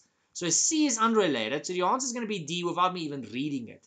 Since I know I have to choose two answers and I know B was one of them, I know it's not A, I know it's not C because they're unrelated. D is BYOD. Bring your own device. It's got to do with when you or a user bring your own device and you use it for the purposes of work. Now, what's the question again? It's about a person using their own device. See, there it is, for the purposes of accessing it, accessing the internet and printers. So the answer here, folks, is B and D. Question 24. Which of the following security controls indicates unauthorized hardware notifications? All right. So we've got four answers. We only need to choose one. Biometric authentication. No. Biometric authentication is to make sure you are who you claim to be, and that's to give you access into a room or to give you access onto a device, digitally speaking, so you can access the operating system or access the files and all that. This is to indicate unauthorized hardware. So you're trying to access hardware, and this is unauthorized. We're not talking about accessing a room or accessing data. We're talking about accessing hardware. In other words, you're trying to open a desktop computer. You're trying to open a laptop physically. You're trying to open a server physically. We want to know when someone tries to open this laptop, desktop, or server, and they're not allowed to open it. Normally, if your laptop, for example, is still under warranty or guarantee or anything like that, and you open it, the warranty is void because you have opened it. Even if you knew exactly what you were doing, the person that you bought it from or the company you bought it from, they'll say, we can see you opened it, so your warranty is void, even if you knew what you were doing. So how do we know when someone did that? Is it biometric authentication? No, it's got nothing to do with that. Is it B, tamper evidence seals? So far that sounds like it, and that actually is the answer here, guys. So what those are is, if you go look on the back of some laptops and some desktop PCs and stuff, you'll find it's like a special kind of sticker. It's a seal of sorts. And if you were to go and open that device, that laptop, desktop, server, whatever it might be, you would have to break the seal to get into the device. Now, obviously, we don't have these seals ourselves, and when you break that seal and you take it back to wherever you bought it from, they will see the seal has been broken, which means your warranty is void. They know you would have tampered in there. Even though that might not be the cause of your issue at that point in time, they don't care. The seal has been broken, so how do they know that you're telling the truth here? They don't. So what you want to do here is you want to avoid breaking those seals. Anyway, just for interest's sake, what is answer C and D? We know those are not the answers, but let's have a look at them. So C is change management policy. We did discuss that briefly in a previous question. That is if you're about to change something in a company. You're about to go and change something software-wise, hardware-wise, and that is so we can go and backtrack later on if something goes wrong, so we can see who did what, when, where, and why. So that's just for logbook. So we can basically try and avoid making that mistake again, or if there's legal issues involved or insurance issues involved, we can see what happened and who was the culprit here. So it's a bit unrelated to this one. D, media device sanitation. Hoping I'm pronouncing that correctly, but basically what it comes down to, guys, is if you are about to give your old laptop, your old desktop, or let's just say your old hard drive to a person, it's a secondary hard drive or a secondary PC, or second hand, let me put it that way. You can't just go give it to them, because what if that hard drive contains something sensitive that belongs to you, your company? You might say, okay, well, you know what? Let me just go and erase this hard drive, format it, and all that. You know what? Any data you delete on a hard drive, even if you go and format it, every last file can still be recovered. So to avoid that from happening, we normally either destroy the hard drive physically, or we use some sort of overwriting program or anything like that, which basically makes the data very flippin' hard to recover or nearly impossible to go and recover. That would be an example of media device sanitization, or however the heck you want to go and pronounce that. It's just to make sure the device is clean, and if anyone tries to recover something from it, they will not be able to do so. Right, question 25. You have installed a false camera, it's not a real one, outside a building to assist with physical security. Which of the following is the device assisting with? Will it assist you with recovery? No, because it's false. Since it's false, you're not going to see squat on it, so it's definitely not going to help you to recover anything. Will it help you with detection? No, it's false. You cannot see anything on it live, and you cannot see anything on it afterwards, so it will not help you detect anything. So it's not going to help you with A, it's not going to help you with B, which is recovery or detection. Will it help you with identification, to identify someone or something? Because it is false. How are you going to... That thing is not connected to anything, guys. How are you going to identify anyone? It doesn't have that capability. It's a false camera. It's a dummy camera. Will it help you prevent something, though? Yes. So when people from outside comes in, preferably someone that doesn't know you and your company, they will see this camera and they'll be like, oh, shucks, this company's got cameras. Let's not break in here because they will be able to see us. Meanwhile, it's a fake camera. So it's a means or a way to prevent a crime from happening. But should be someone bold enough to actually proceed, you won't be able to do anything about it because you won't be able to identify them, you won't be able to detect them, and you most certainly won't be able to recover anything afterwards since it's a dummy camera. The answer here is prevention.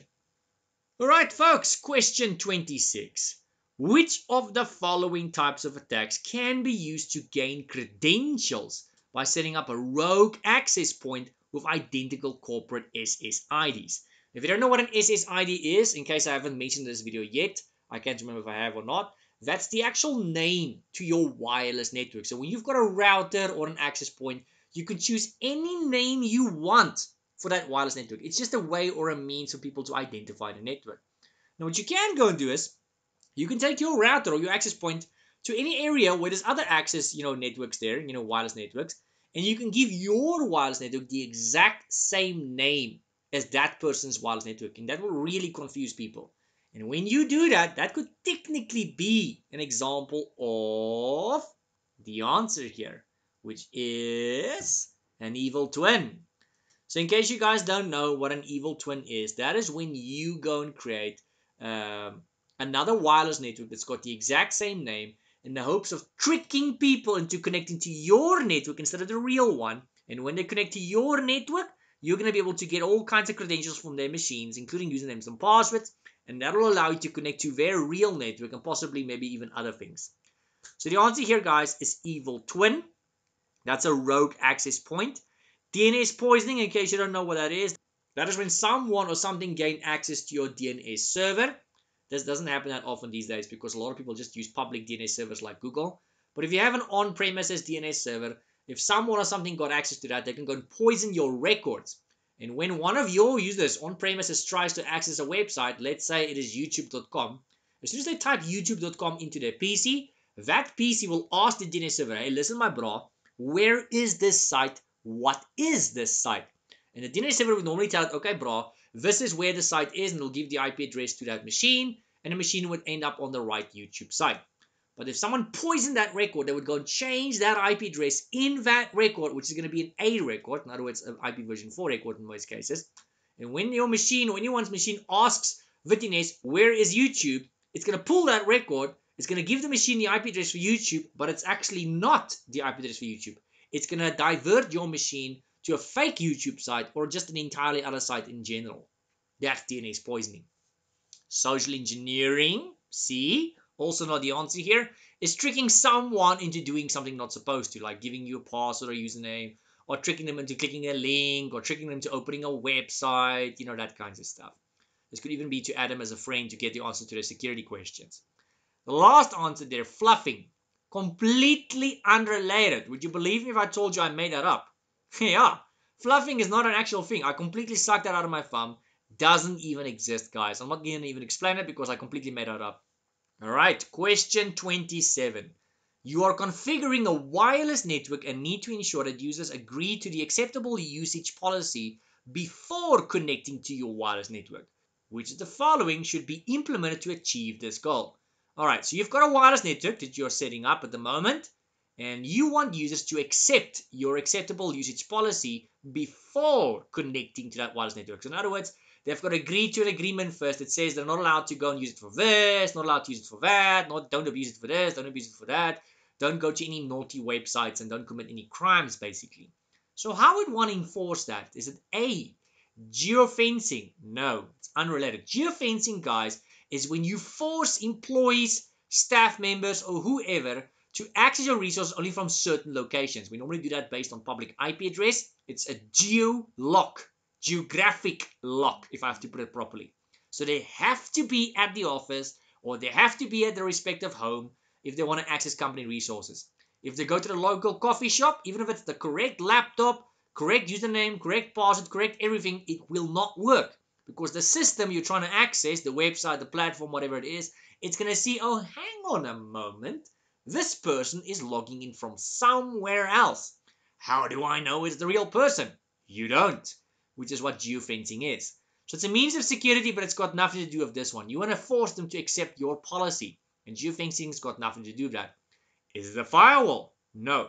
Also to do with security, that's to generally block people outside your building or outside your company from accessing your inside of your building.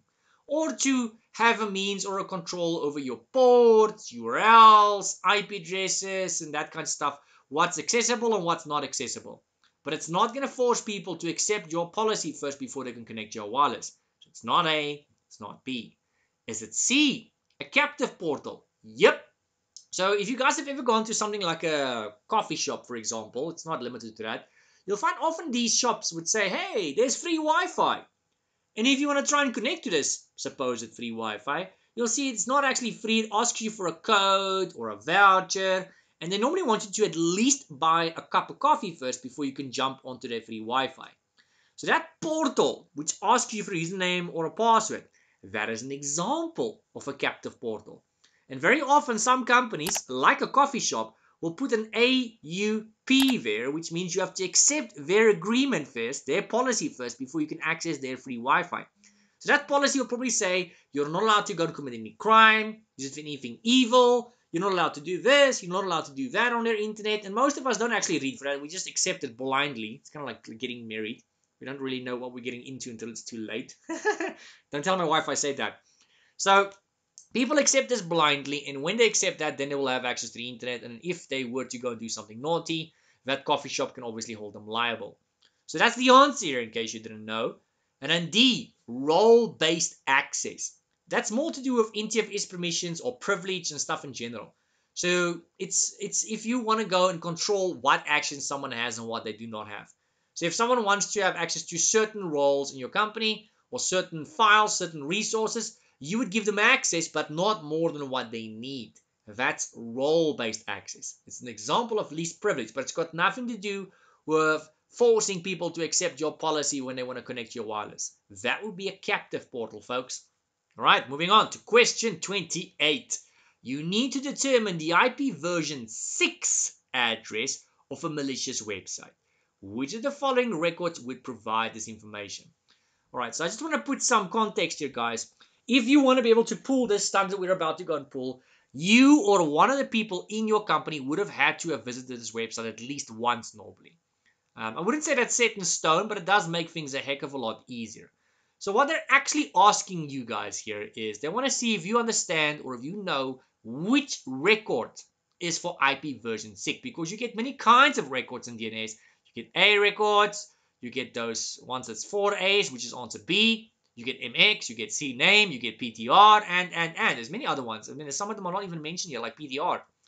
So A, which is literally answer A, is for IP version 4 addresses. B, which has got those 4 A's there, that's for IP version 6 addresses, which is obviously the answer now. C, MX, that's for exchange. We did mention this previously in another question in this video. And then D, CNAME, that's for aliases, guys. All right, question 29. Let's see what we've got here. This is a flippin' long question. It says you've been called to assist with a report about connectivity issues on a workstation. Okay, cool. So it sounds like someone's got issues with connecting to a network of some kind, possibly the internet maybe. Upon investigation, you note that the workstation is showing an APIPA IP address. That is something we discussed in question 1 and question 2 in this video. An APIPA IP address is a 169.254.something.something. And it's normally when you or the user is unable to get an IP address for some sort of apparent reason. Alright, so let's read the question again. It says, upon investigation, you notice that the workstation is showing an APIPA IP address. In other words, it doesn't have an IP on the network interface. You verify that the VLAN assignment is indeed correct and that the network interface has connectivity. So it actually is plugged in or connected to whatever network it needs to be connected. The VLAN assignment is correct as well, so it's got nothing to do with VLANs. Which of the following is the most likely to be the issue? Is it DHCP exhaustion? That is possible, guys. So what that means is normally on a DHCP, we've got what we call a scope. It's also sometimes referred to as a range. And then in that scope / range, we specify from where to where we're going to be dishing out IP. So is it from 100 all the way to 200? And what will these IP addresses be? So I specify the range. I specify how many it will be, what they will be, that kinds of stuff. So let's say I've got 100 IP addresses in my scope. Now, if there happens to be 100 devices at that exact moment that's connected to my network, all 100 IP addresses would have been used, which means the scope has been depleted, which is also referred to as exhaustion. So it's very, very possible that that's the answer. So far, that is my answer. B, a DNS server outage. Nope. DNS server outage, guys, would not give you these symptoms. You might not have connectivity, but not exactly these symptoms. DNS, for lack of a better description right now, is to convert IPs to names and names to IPs. It's not the only thing it does. I mean, we literally just mentioned in the previous question, you get different kinds of records and all that. So if someone tries to, for example, type in www.youtube.com or facebook.com in a browser, that might not load. That's a DNS issue. Or it could be a DNS issue. But if they were to go into their browser and type in the IP address of that website, or they try and ping the IP address, that would actually load. That would be a symptom that your DNS server is at fault here. But if you just in general completely do not have connectivity, then we can rule out DNS. So it's not B. Is it C, a rogue DHCP server? No. A rogue DHCP server is when you've got two servers or more in a network and they're both dishing out IPs. One of them is real, it's dishing out the correct IP addresses. The other one is fake, it's dishing out incorrect IP addresses. But it would still at least look like an IP address. Even though it might be the incorrect one, it would at least look like an IP address. 169.254, which is a APIPA, does not look like an IP. It means you don't have one. Not even one from a rogue DHCP. So it's not B, it's not C. I'm completely ruling those out. Is it D? The Ethernet cable is unplugged. No, because the question specifically says you verified that the network interface has connectivity. So it's not that. It's plugged in. So it's not B, it's not C, it's not D. The only one that's left here, which does look very flippant plausible, is exhaustion. You or your network has run out of IP addresses and you're going to have to wait for one of the previous devices to disconnect first, unplug a network cable, disconnect from the Wi-Fi, just turn off their PCs. As soon as they do that, that IP address that device has will be released back into the pool, which means it becomes available for another device such as your own.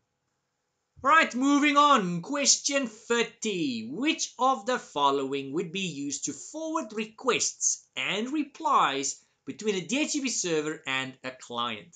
Now, why would you want to go and do that? Guys, sometimes you're going to find yourself in a situation where the DHCP is on one network and the client, being the laptop or the desktop or tablet or phone, is on another network. This often happens. This could even be in the same building. I've had this plenty of times in my own companies where I've worked at.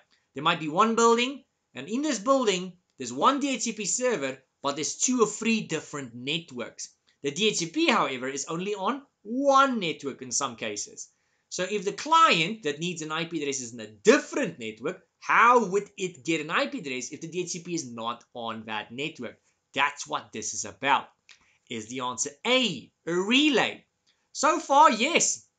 A relay is what you would put on the edge of your network so that you can go and relay forwards and requests and IP addresses to devices on the other network. It's basically going to work on behalf of the DHCP. It's going to pass the IP address requests and the actual IP address on like a brick, if you want to put it that way.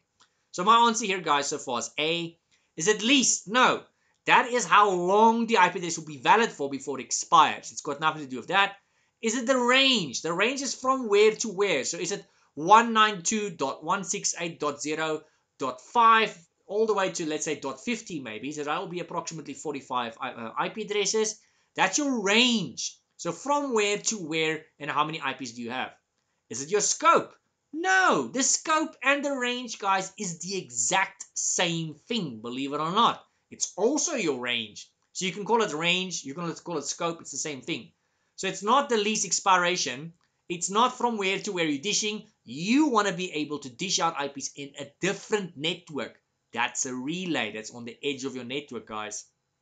Right, moving on. Question 31. Network connectivity in an extensive forest reserve was achieved using fiber optics. A network fault was detected, and now the repair team, which is most likely you, needs to check the integrity of the fiber cable. Which of the following actions can reduce repair time? You know what this sounds like, guys? I don't know if you guys are aware, but actually on the ocean floor, there's a bunch of fiber cables. Did you guys know that? Huge ones, as thick as your arm. I think it might actually very well be thicker than your arm. These go from country to country and basically forms part of the global internet. Yeah, bet you guys didn't know that, or at least a lot of you guys didn't know that. Now, from time to time, these fiber cables that lies on the ocean floor, they break. And how do you think they find the break in the fiber cable? There's a special tool we use, or that they use. It sends like a pulse or a signal down the cable, and it tells them exactly how far down the line the cable is broken. That is when they send the ships out, and the ships will go and pull the cable back up to the ship. They'll do their necessary repairs, which they call splicing, and then from there the internet will be back up and running again, or at least the speeds will be back to normal again. Alright, so let's look at the possible answers we've got here with that in mind. The first one is using a multimeter to locate the fault point. Now we are going to use a tool, but it's not called a multimeter, guys. A multimeter is something we use generally for, well, electrical components. And if you look at fiber, fiber works of glass and it works of light. It does not work of electricity. So a multimeter is absolutely going to be dead in the water, pun intended, kind of. B, using a tone generator and a wire map to determine the fault location. No, guys. A tone generator is most often used with, well, normal LAN kind of cables. So you'll hook it up to the one end of the cable, and it'll allow you to trace that cable through walls, through the floor, through the roofs. Most often I use it in the walls. And eventually when you get to the server room or a network cabinet where there's a lot of cables and you don't know which one is which, if you hold that tone generator near the correct cable, you don't even always have to touch it, it'll start generating a tone, hence the name. So imagine for a moment you've got a LAN cable, a normal network cable, in someone's office, it's just one cable, and you want to trace that little weasel all the way into the server room or a network cabinet. Now once it gets there, you don't know which one it is. So how are you going to know? You're going to hook up the tone generator to the one end of the cable, and you're going to sway your little wand. It looks like a little magic wand. You're going to sway that near the cable in the network cabinet, and as soon as you get near the cable, it's going to actually start generating a beeping, toning kind of sound. So that's what those are used for. It's used to trace cables, but it's the wrong kind of cable. Then you've got C, using an OTDR, which stands for Optical Time Domain Reflector Meter. Wow, try saying that 3 times fast. So using that in one end of the optic cable to get the fiber length information, and that actually is the tool I was referring to earlier, guys. So normally in real life, from office, in office environments and that kind of stuff, if we've got a fiber break, we don't exactly know where the fiber cable break is, and we don't always want to replace the whole flipping cable because those are expensive and it can, quite frankly, be a lot of work. So we just want to go and reconnect it, splice it, is what we call. And to be able to do that, we need to know exactly where the break is. So you'll find if you've got fiber internet in your house and you accidentally break the cable somewhere along the line, this is the same tool they would use, guys. That is the answer. It's C. The last one here, which is D, using a punch down tool. That is something we generally use with normal LAN cables. So both fiber and LAN cables are both Ethernet cables. So I can't exactly go and say Ethernet cables. But if you look at your normal Cat 5, Cat 6 kinds of cables, whenever you want to shove those little buggers into a little wall box, a punch down tool is normally what you would go and use. We also use them in patch panels. Now, I wouldn't say you have to use them. It's just generally what we use because that's the tool of choice. It makes it quick, it makes it easy, it makes it professional. But if you really don't have that tool, you can alternatively also use a flat screwdriver. A very small one, I must say, but it will get the job done. So the answer here, folks, is C. Alright, question 32. You have a small office with a wireless network which has several wireless access points which are used by mobile devices. Alright, so we've got an office, it's got multiple access points, and we've got mobile devices that use these multiple access points. Now, let's move on. Users occasionally report that the wireless connection drops or becomes very slow. Reports confirm that this only seems to happen when devices are connected to the office wireless network. In other words, if they go and connect via cable, no problemos. Which of the following is most likely? Of course, we know it's not an internet issue per se, because if it was, people on cables would also be experiencing the same issue. It's got something to do with the fact that these people are connected wirelessly. You'll see they mention the word wireless a lot in this question. So what could most likely be the cause? Could it be duplicate SSIDs? Now, if it was a duplicate SSID, it might have been the issue if they said the connection is just off at times, completely dead, and on the next day it's completely on again. Then we could argue and say, you know what, maybe on some days someone are connecting onto the wrong SSID. Maybe there's like an evil twin. They connect to the wrong SSID, and on that day the internet's off because they're on the wrong Wi-Fi. On the next day, they maybe connect to the right Wi-Fi, and then the internet's on. But they also mentioned that it gets very slow. Now, if you were on the wrong Wi-Fi connection, it wouldn't be slow, it'll just be dead. So we can definitely rule out A. B says insufficient bandwidth capacity. Now, if that was the issue, people on the cables will be experiencing the exact same issue because they share the exact same bandwidth. It's only people that connect to the network wirelessly that seem to be experiencing this issue, not the people on cables. So we can rule out insufficient bandwidth because the guys on the cables are not experiencing this issue.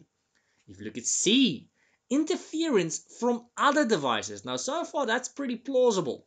It's most likely that these guys are using 802.11g as a frequency or their standard. Maybe A, but it's most likely G. Now, the frequency for that is 2.4 gigahertz, and that is actually the most common frequency out there, in case you guys don't know. So for those of you that did A+, you would know that it's the most common frequency you get out there. A lot of things runs on that frequency. Baby monitors runs on that frequency. Microwave ovens runs on that frequency.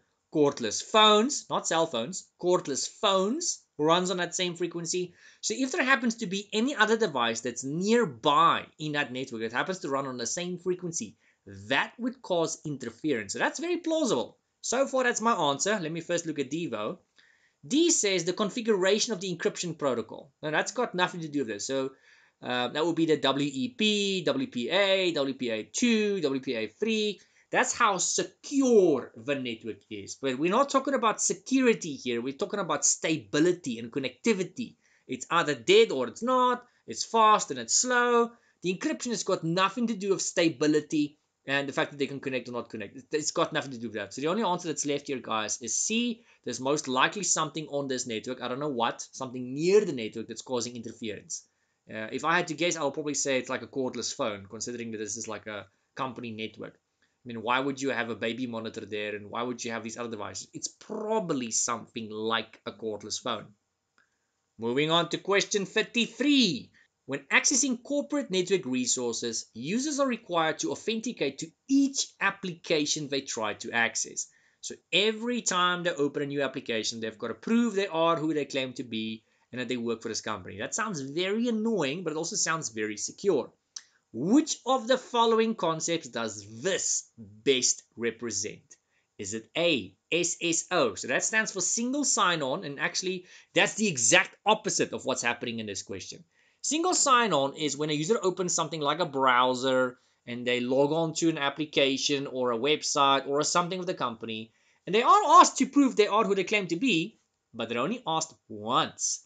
And as long as that session is open, they can open more tabs and extra stuff that belongs to the company, and they will not get prompted again as long as they keep the browser open. So that's called single sign-on. It's to ask the person to prove they are who they claim to be, but to minimize it so they can spend more time on productivity.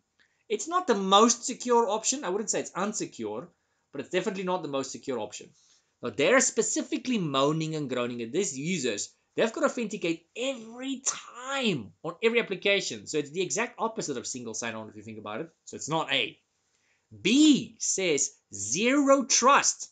So far, I'm inclined to think that because zero trust consists of three things. It consists of least privilege, not giving people more permissions than what they need, but that's not what this is about. It consists of assume breach, which is like segregating or segmenting your network, which is not what this is about. And the third thing it consists of is verify explicitly. Now, that is what's actually happening here.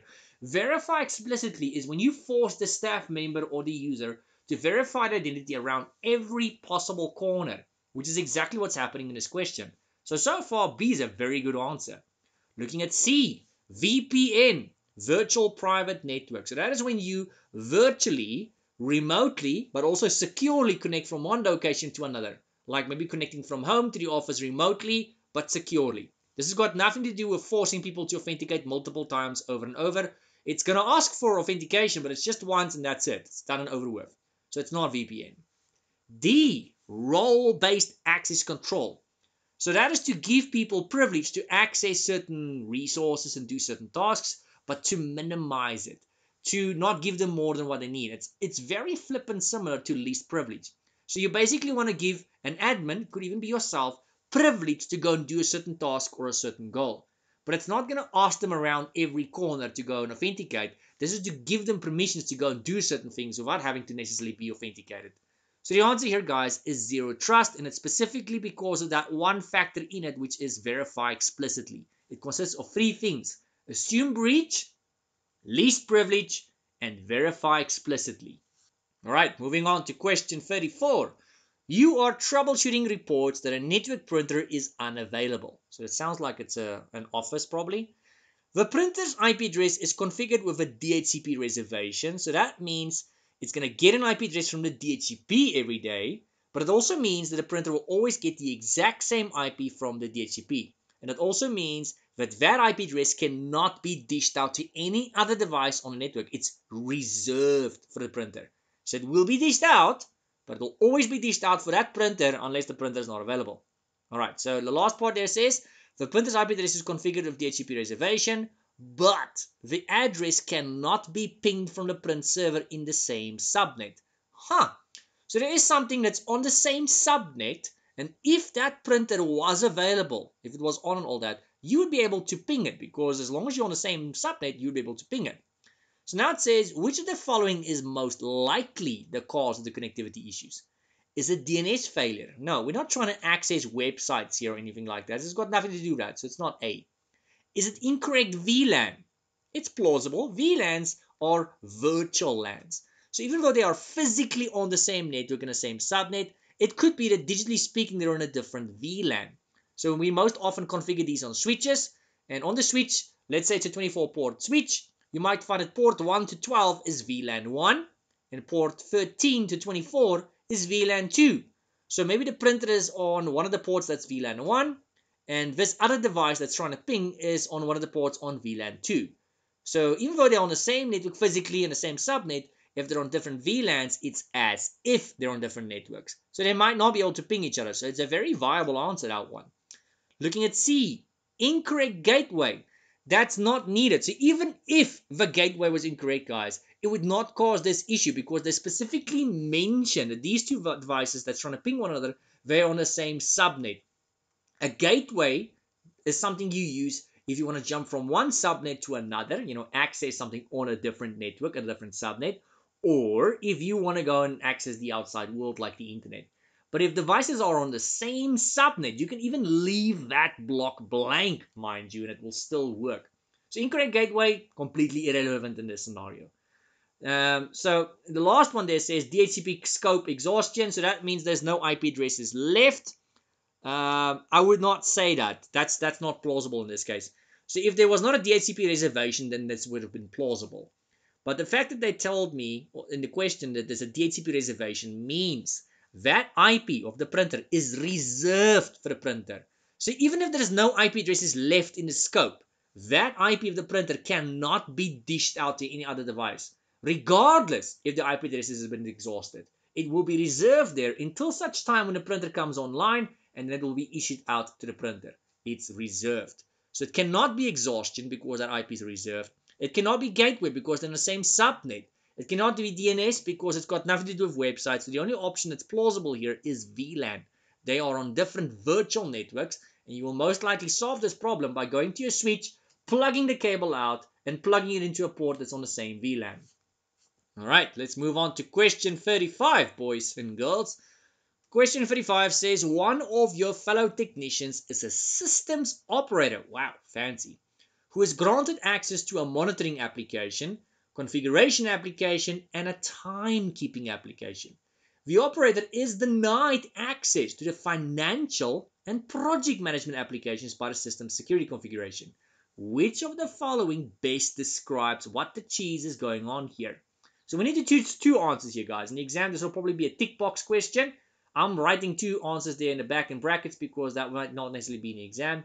The first one says least privilege. That's plausible. The technician here or the operator has got access to all kinds of things which might be part of his or her job description. But if you go look at finance and project management, that's very unrelated. It says he or her, they've got access to monitoring, configuration, and timekeeping, which seems like systems operator tasks. But financial and project management, that doesn't even sound like related to systems operator. That sounds like it's for someone in finance or HR or, it's a different department. So least privilege is plausible because you're not supposed to have access to things that's unrelated to you. We normally only give access to people to things they're supposed to do, to reduce the chances of risks and all that. B, multi-factor authentication. We're not asking someone to authenticate more than once. They don't mention that at all in this question, so I can rule that out. C, network access control. I doubt it because it's not asking for that here. And then D, separation of duties. That's pretty much it because project management and financial has got nothing to do with this individual. This person's a systems operator. So it would make sense for them to have access to monitoring, configuration, and timekeeping. But project management and financial, that's not their duty. So it makes sense that they don't have access to that because it's separation of duties. Question 36. You are connecting a Cat6 Ethernet cable, so it's at least 1 gigabit in speed. So you're connecting a Cat6 Ethernet cable to a device that only has LC ports. And for those of you who don't know, LC is a fiber port. Fiber cables have got all kinds of connectors you can go and put to them. So that's for fiber. So you're connecting a Cat6 cable to the device, but this device unfortunately only has an LC port, which is for fiber cables. Which of the following would you most likely use to accomplish this task? So we need to connect this LAN cable, which is Cat6. It's probably got an RJ45 connector. And we need to plug that sucker into this port, which has got an LC port. It's a fiber cable port. So how do we get that done? Are we going to use the repeater? No. That's to extend your cable so it can go for longer distances. It's got nothing to do with plugging it into this port. Can we use a media converter? Very plausible. That is to convert one kind of fitting or port to another. So you can, for example, convert VGA to DVI, VGA to HDMI, VGA to DisplayPort, DVI to DisplayPort, and all kinds of things like that. You're converting one port to another.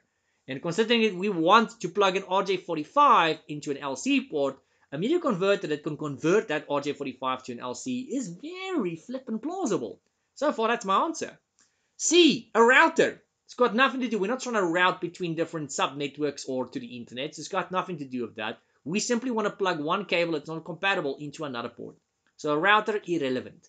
A switch, also irrelevant. That's to connect various devices, most likely laptops and desktops, to one another inside a building with normal Cat5 cable or Cat6 cable.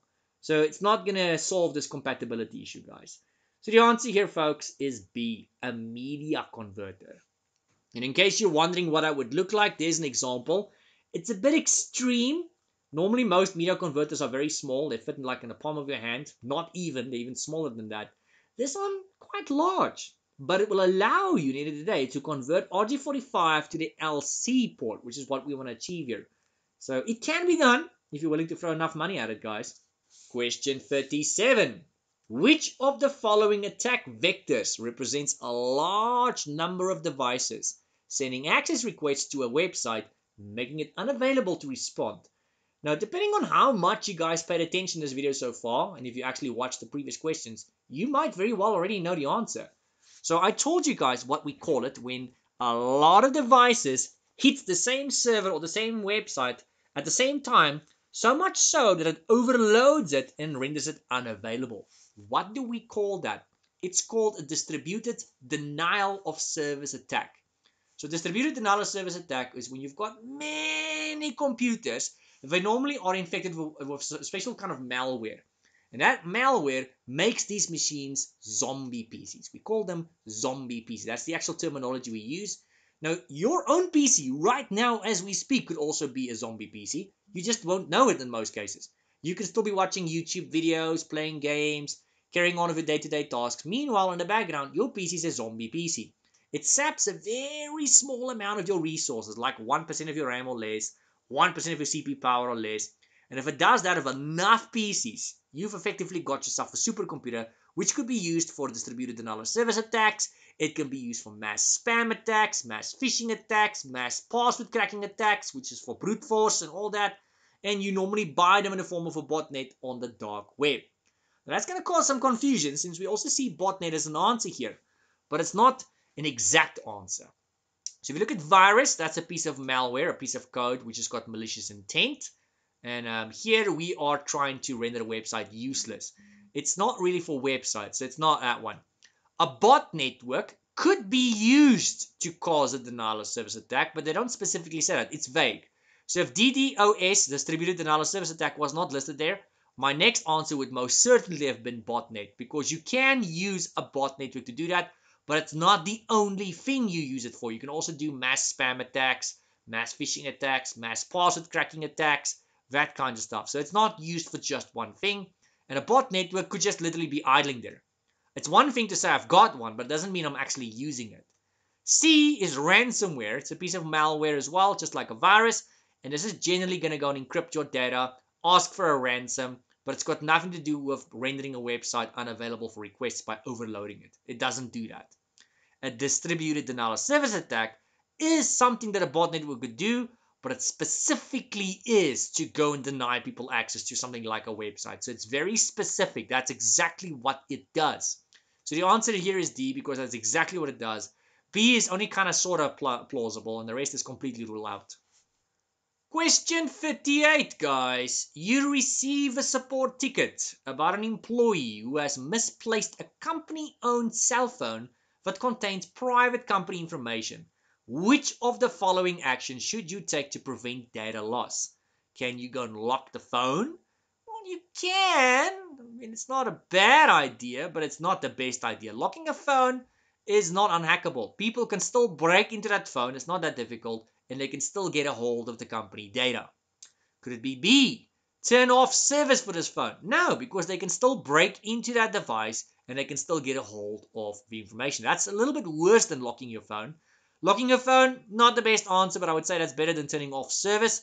If you turn off service, they just won't be able to make phone calls and receive messages. But if as soon as they turn that on to, connected to your Wi-Fi, it will still work. They just can't receive phone calls or make phone calls, via your phone network. and they can't receive SMSs or send SMSs, but they can still receive a WhatsApp. They can still make phone calls over WhatsApp and browse the internet. They connect to your Wi-Fi. So B is it's a sucky answer. C, execute remote wipe. Now that's generally what companies would like to go and do. They don't care so much about the device itself because, well, it's normally insured on the company insurance. But if you go and remote wipe it, it will wipe the company data, including the private information. It's not the best answer, but it's better than locking the phone. Unfortunately, what they don't tell you in most courses, including this course, is remote wipe requires that device to be on a mobile network, or it requires it to be connected to some sort of hotspot or Wi-Fi network. If it's not connected to some sort of network, it cannot receive the instruction that says wipe yourself. But if you're lucky enough for that device to still be on, assuming it's just misplaced and not stolen, then yes, remote wipe would very well work. But if it's a stolen device and not a misplaced device, I would personally not use that, guys, because what's the first thing they do when they steal your phone? They turn it off, they take the SIM card out, because they know you're going to try and call your own number in hopes of catching them red-handed. It's not going to work. But for a misplaced device, it's a very viable answer. It's better than locking your phone. D says disable the user account. That's the same as locking the phone. So even if the people were to use a user account to go and access that phone, let's assume it's on some sort of network that requires a domain account or anything like that, it's still crackable. The information is still there, and the phone is still in their hands. It might take them longer, but it doesn't stop them from getting in. Where they would have gotten in 1 day or 2 days, they might take a week or two now to get in, but they will ultimately still get in, and they will still get a hold of your data. We want to block them from getting access to the data, period, should the device land in people's hands, or the wrong hands here. All right, moving on. Question 39. Which of the following topologies requires the most connections when designing a network? So, for those of you that don't know what a topology is, that is the way your network is designed, if I have to put it that way. So, how are the cables structured? How are your machines and clients and servers and stuff connected to one another? In what manner and what design, basically? So, I think the shortest way to explain this is just to say it's the design of your network. If you look at the available answers we've got here, bus and ring is for the most part legacy. They're kind of extinct. You don't really find those anymore. So bus is when they're all connected in a string. I'll try and show you guys a bit of a picture here. It's not the best picture, but there you go, kind of sorta. So they're all connected in a string of sorts. So there's benefits to this design. There's drawbacks to this design. Benefits is it's dirt cheap, really, really cheap. Drawbacks is it's super unreliable. And God forbid if one of these connections goes down between one of these machines or the cable, then everything is going to be offline. So it's very inefficient. It's very old technology. We just don't use that. Ring topology, it's all in a circle. Generally, there's a token involved, but still very old technology, very inefficient. The only benefit here is the fact that it's cheap, but other than that, it's just drawbacks all the way. The most common topology that the average company would go and use, and you'll find this all over the place, is the star topology. It's normally got a central point of connectivity, which is normally your switch. And from there, you'll have cables going into the individual pieces themselves. It's not the most expensive, but it's also not the cheapest one. Benefits here is the only real point of failure is that central device being your switch, of course. So if it fails, you just quickly change it. That can take like 2-5 minutes and you're back up and running again. If one of the cables fails, then it only affects that machine connected to that respective cable. If a machine itself fails, then well, it's just that machine that's affected. You can just go and change that machine or just change the cable connected to that machine and it'll be up and running. A mesh topology, guys, if you don't know what that is not one I see often. The only places I really see those is in an actual server room environment. So a mesh topology is where every device in that network, big or small, is connected to every other device with a cable. So if you've got 5 devices, let me draw you guys a picture here. There we go. If I've got 5 devices, every one of these 5 devices, every one of these little circles that represents a device, so every one of these devices is connected to every one of the other devices. So you can see there's going to be a lot of cables. Every one of these lines is a network cable. That's a lot of cables. Keep in mind, this is just 5 devices, and look at the amount of cables we've got here. So imagine for a moment you've got 20, 50, or even 100, or possibly even more devices than that. And imagine now again that all these devices are connected to all the other ones. Do you know how many cables we're talking about here, guys? It's an insane amount of cables. Now, I think I've kind of given you away the answer here. So reading the question again, which of the following topologies requires the most connections? Do you guys know which one it is? It's mesh, because in a mesh network, every device is connected to every other device. Now, because it can very quickly get out of hand, you actually need a formula to be able to work out how many cables you need. In case you're wondering what that formula looks like. Oh, by the way, the answer is mesh, in case you guys don't know. If you don't know what the formula looks like, there is the formula, guys. You can go check it. N is going to be replaced by the amount of devices. So if you look at my picture, I've got 5 circles. That's 5 devices. I'm going to keep it small so we can see how this works. So N is going to be replaced by the amount of devices. So in other words, N is going to be replaced by 5 in this instance. You can see here, here's what it looks like once I've replaced N with 5. You can see there, that's what it looks like once I've started working it out. And the final answer is 10. If you look at my picture on the right, you'll see that it really is 10 cables that was used there. So that's the actual formula. Now, this one you could have kind of just counted the cables because it was just 5 pieces. But what if it wasn't just 5 pieces? If it was 20, 50, you would have probably needed some sort of formula to be able to work this sucker out. So that is why I've given you guys the formula for this one. All right, let's get back to business, guys. Question 40. You notice that after contact with several switches in an MDF, they failed due to electrostatic discharge. Which of the following sensors should the administrator deploy to best monitor static electricity conditions in the MDF environment? All right, so static electricity, in case you guys don't know, in case you didn't watch the A plus or N plus videos, the human body has got enough static electricity in it to go and blow sensitive circuitry like motherboards, RAM, chips, certain components in a server room or data center environment. So generally, you want to make sure that you discharge properly, but that's not what this question is about. They want to know what kind of sensor or what kind of monitor can we go and put in this environment to see when there is, well, a risk for static electricity. Which one would it be? Now, looking at the 4 possible answers here, guys, is the temperature, humidity, smoke, or a voltage meter.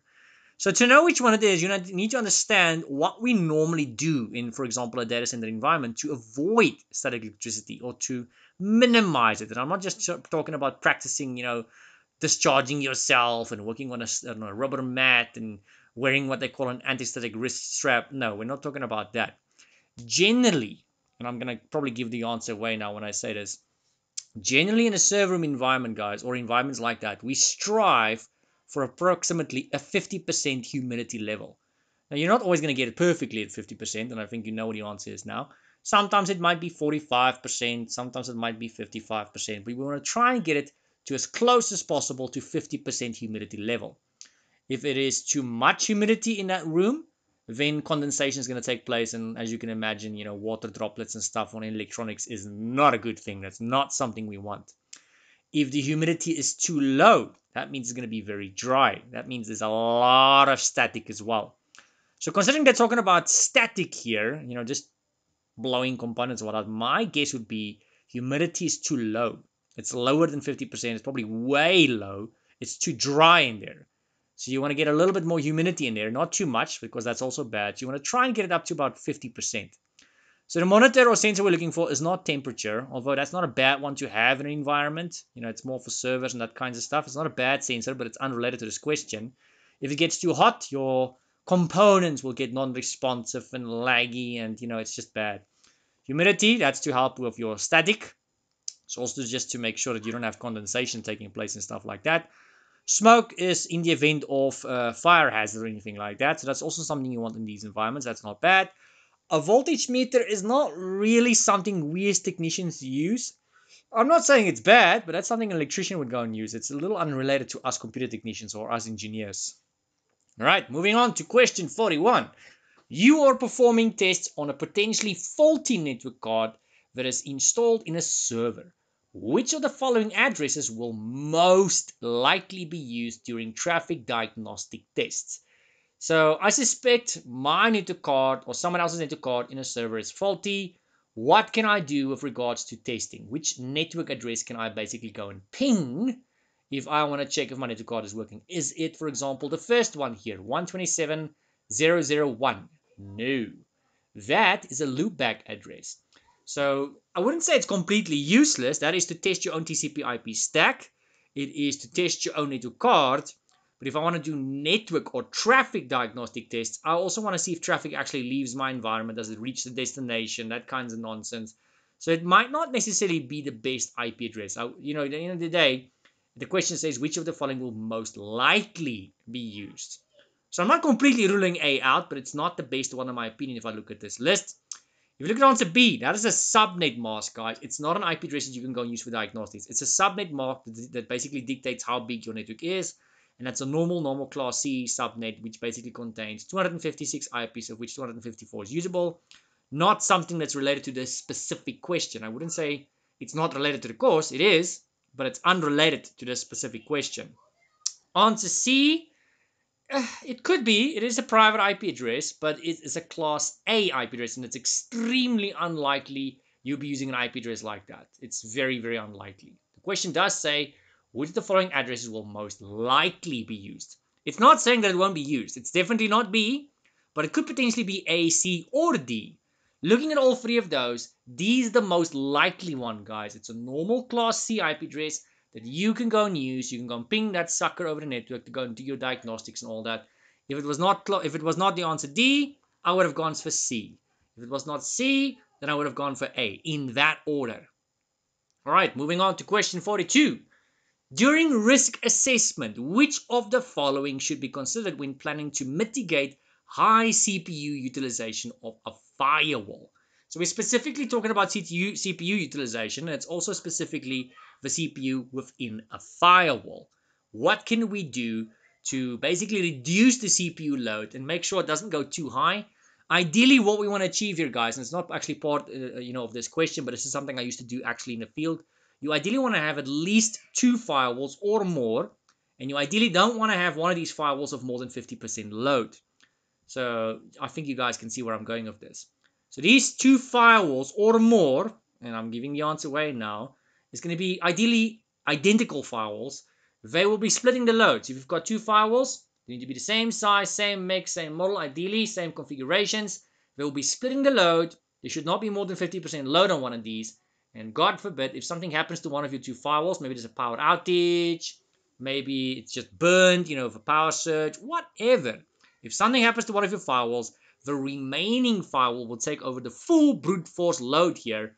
And if you had, let's say, 49% load on each firewall, you would basically be sitting with 98% load, for lack of a better description.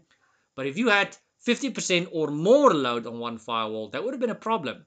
Because if that one of those 2 firewalls fails, you would sit with more than 100% load on that firewall, and it's not going to end well. So do you know what the answer here, guys, is? It is load balancing. So you've got 2 or more of something. In this case, it's a firewall, but it's not limited to firewalls, this concept called load balancing. And you're splitting the load between them. They're doing the exact same thing at the exact same time. And you're splitting the load, which gives you faster speeds here, but also to a certain extent gives you a level of redundancy. So looking at the first answer there, we know it's not A, B, or C. The answer is obviously D here.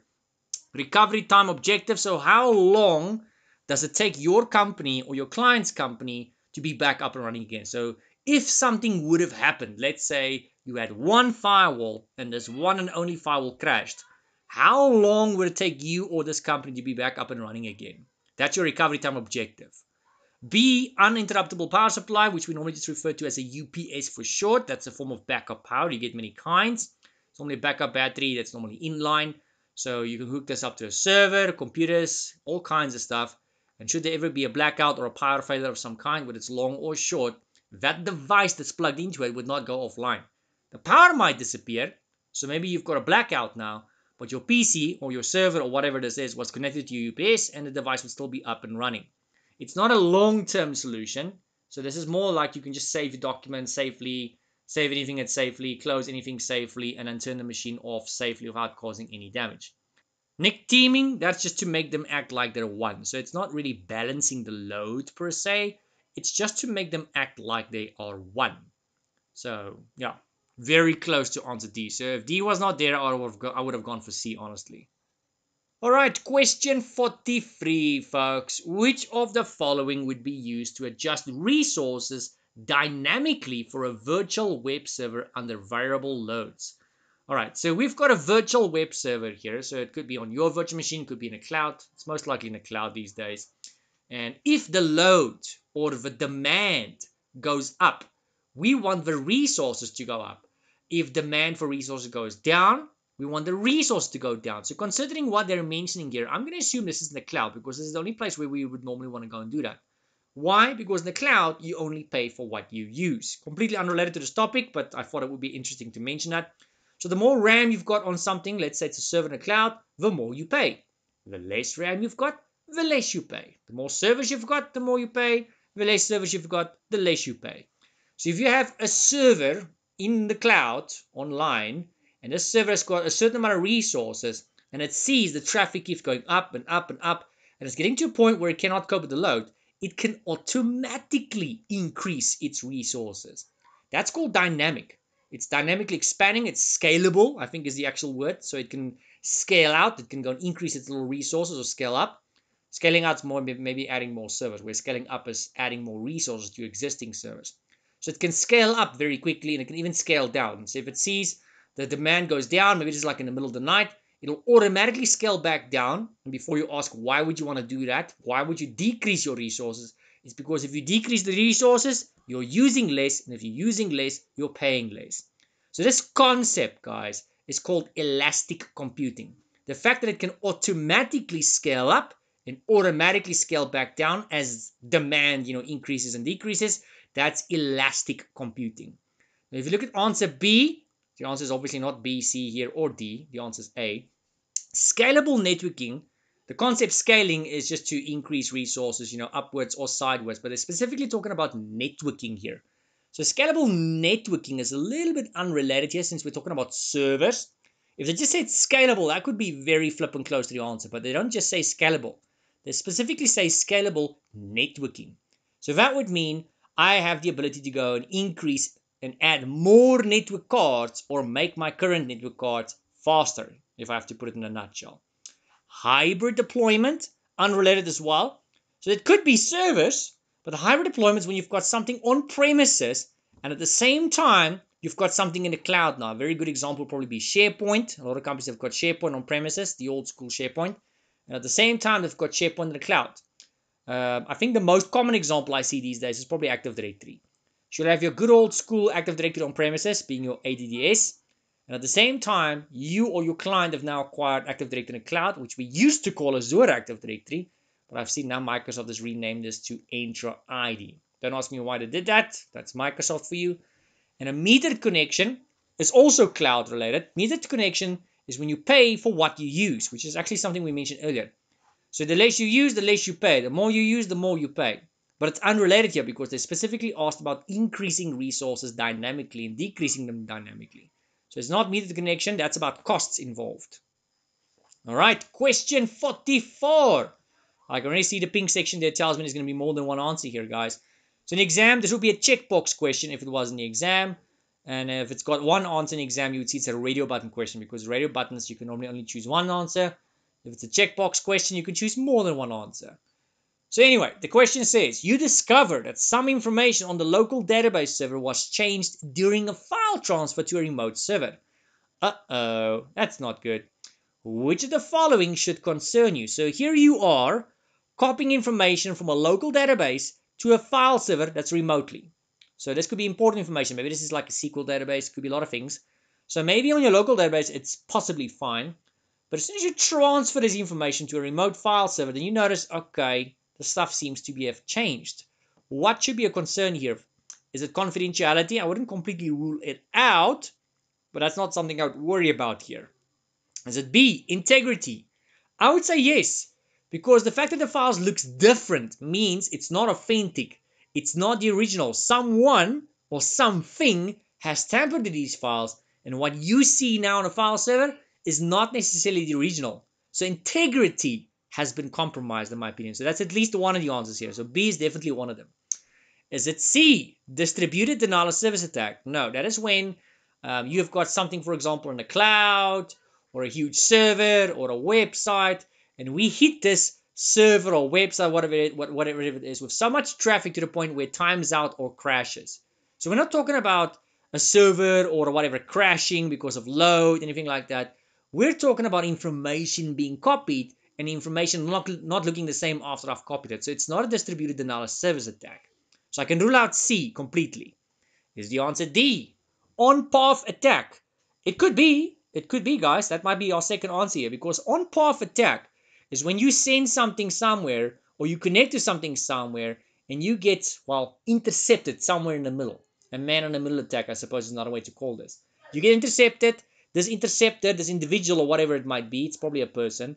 He or she's intercepting you in the hopes of getting something of value, something sensitive in most cases. It could be a username and a password, credit card numbers, or it could just be so they can go and intercept the information and change it in some sort of way. You never know. It could be for various reasons. So maybe I'm copying something that says I'm supposed to get an increase of 1,000, and this person goes and intercepts it and says I'm supposed to get an increase of 500, or the other way around. You never know. So it's not confidentiality. Confidentiality is you want to make sure people can't see something. We're not too concerned about that. I wouldn't completely rule it out, but the answers I'm leaning towards here is integrity and on-path attacks, guys. That's your answers. Question 45. Okay, so this is going to be a bit of a big one, guys. During a client audit, a network analyst is tasked with recommending changes to upgrade the client's network and readiness. A field technician has submitted the following report. So that purple section I've got there for you guys, that is what the field technician has submitted. Looking at the first line, building B is connected to building A via a site-to-site directional antennas. The second line there, the field technician says 30 additional users have been added recently and are not shown on a network map. Obviously not yet. The third line there says the IT closet and storage room share a space that has poor ventilation. I can imagine that's going to be a problem because if things get hot, they get slow and laggy. And the fourth line says performance reports show optimal network performance but little on system health. All right, so it can also be a bit of a concern later down the line. All right, so based on this report, guys, which of the following metric sensors would be the best recommendation to this specific client? All right, so I'm going to scroll down a little bit here just to make some room for the answers because I had no room left to put them. There is the four possible answers, folks. So we've got electrical, humidity, flooding, and temperature. So again, based on report, which of the following metric sensors would be the best? All right, so if I look at the report of those four lines, they don't mention any electrical related issues, high voltage, low voltage, brownouts, blackouts, none of that. So I'm going to rule out A right off the bat.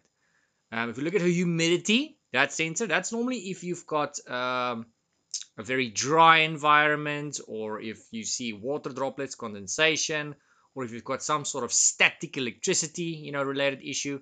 None of that is mentioned. This technician doesn't mention any issues regarding static electricity. He or she doesn't mention any issues regarding the environment being very dry. They just say it's very hot. They don't mention anything regarding condensation taking place, so I'm going to rule out B as well so far. So far, A and B looks like they're out. Flooding. All right, so it's very rare that this happens, but sometimes you'll find technicians mentioning water pipes or things like that near the server room. Can you believe it? That's actually a thing, guys. Yes, there are actually server rooms that are built near water pipes, and I've actually seen server rooms get flooded in my life. So I don't know why they were built like that. I don't know whose bright idea that was, but it's actually a thing. So yeah, you might want some sort of sensor regarding flooding in those environments, but this report doesn't say anything regarding water, nothing regarding pipes, nada. So by process of elimination, without even checking the last answer there, D, that is probably going to be the answer. So the last answer there says temperature. And that actually is the answer, because if you look closely to our report there, let me just check which one it was. It was, the third line. The third line says the IT closet and storage room share a space that has poor ventilation. Yep. Poor ventilation, that's a bad thing, guys. Poor ventilation is going to make things overheat. Overheating is going to cause them to lag. It's going to give all kinds of issues where they just become non-responsive. And depending on how hot it gets, it could actually even damage these components. So the answer here, folks, is D, temperature. All right, folks, moving on. Question 46. Which of the following would most likely utilize PoE? Now, for those of you that don't know yet, PoE stands for Power over Ethernet. So that is to provide power, or should I say additional power in some cases, to a device over a network cable that would otherwise not have power. So I'm going to try and give you guys examples without using the ones that's, well, these answers in front of us. Otherwise, I'm going to give you the answer away. If you look at something like an access point, I think you guys probably know what an access point is if you're doing Network Plus. That device is normally most commonly located very high up, usually on a ceiling. Now, getting a network cable like Cat5 or Cat6 to that device is not a big deal. It's normally going to go up the wall or through the wall. It's going to go above the ceiling, and eventually it's going to come out the ceiling, and it's going to connect to that access point. So getting the network cable there, that's not the issue. It is getting power to that device, because do we have an electrical outlet there? No, we do not. So how do we provide power to that device? Now, funny enough, when you buy access points, the majority of them actually come with a little adapter, with a little cable in there, for power. Looks like a cell phone charger. So they come with that. So if you happen to put an access point on your desk, you'll be fine. You can just plug that sucker into an electrical outlet and there you go. But that's not where we put them. We normally put them on the ceiling, and most of the time you're never going to use that little power charger thingy mabob that comes in the box. So how do we power them? That is where PoE comes into play. You're going to plug an network cable into it, and you're going to send power to that device via the network cable. So it's not just going to communicate with that cable, it's going to get its power over that cable. Now, the other end of that cable, the end that does not plug into the access point, that end of the cable has to plug into a device which is able to provide power into a cable. It's not a matter of, hey, let me just go and plug it into a random device. No. Only certain devices that specifically say PoE will give you power over Ethernet. So you'll find that most often in medium to large size companies, this will be a switch, a network switch, and on the front of that switch, it'll say PoE. So any cable you plug in there will also have power on it. Doesn't mean you have to use it for that, but the benefit is there. You normally pay extra for that. If it's a small office, home office environment or a home environment, you would probably not have a fancy, expensive switch, because why would you buy such a big switch if it's just going to be for like one device? When you get these little boxies, looks like you can fit in the palm of your hand, where you plug one end of the cable into one port. It's got like two RJ45 ports. So you plug one end in there, and the other end goes to the device that needs PoE power. So yeah, access point is one example, guys. Another example would probably be those dishes you'll find on your roof or outside in your garden that provide you long range communication. They also have a little box on them that needs power.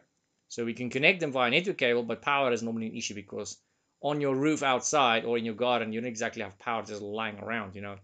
So now that we know what we know, looking at these answers, which one of these devices do you guys think will need power over a network cable because it might not be near an electrical outlet, or because it just doesn't have the ability to receive power like that?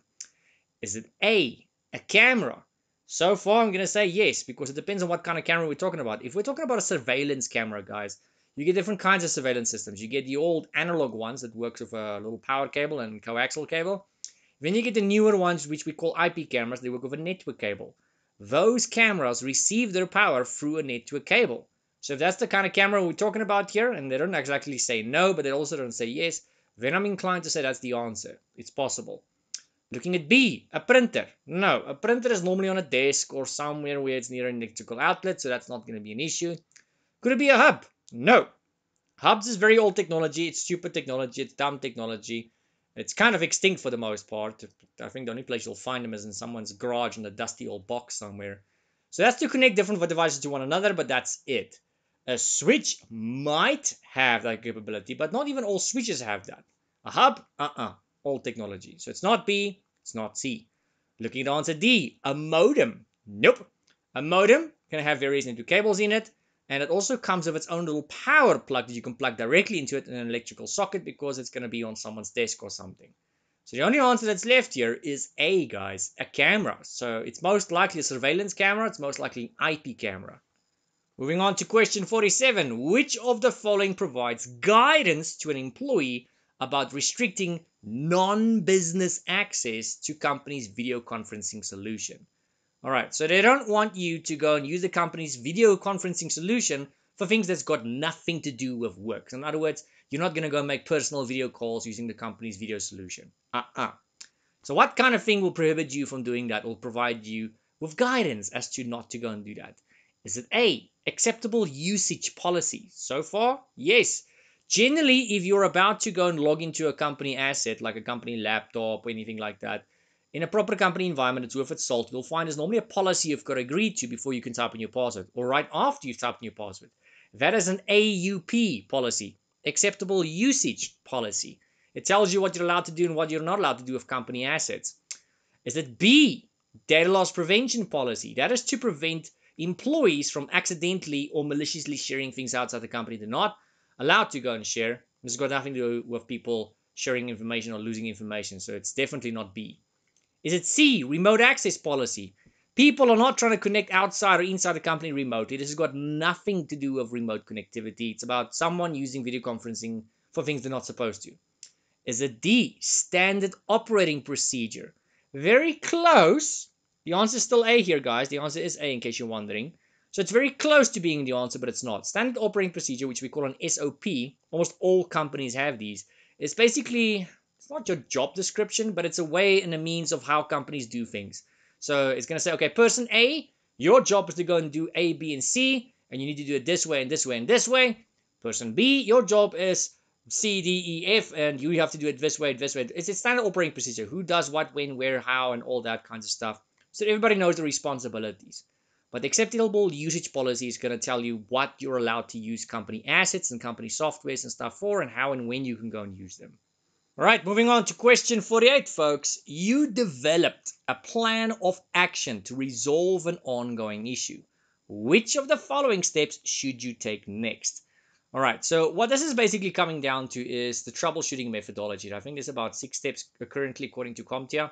Used to only be 4 back in the day.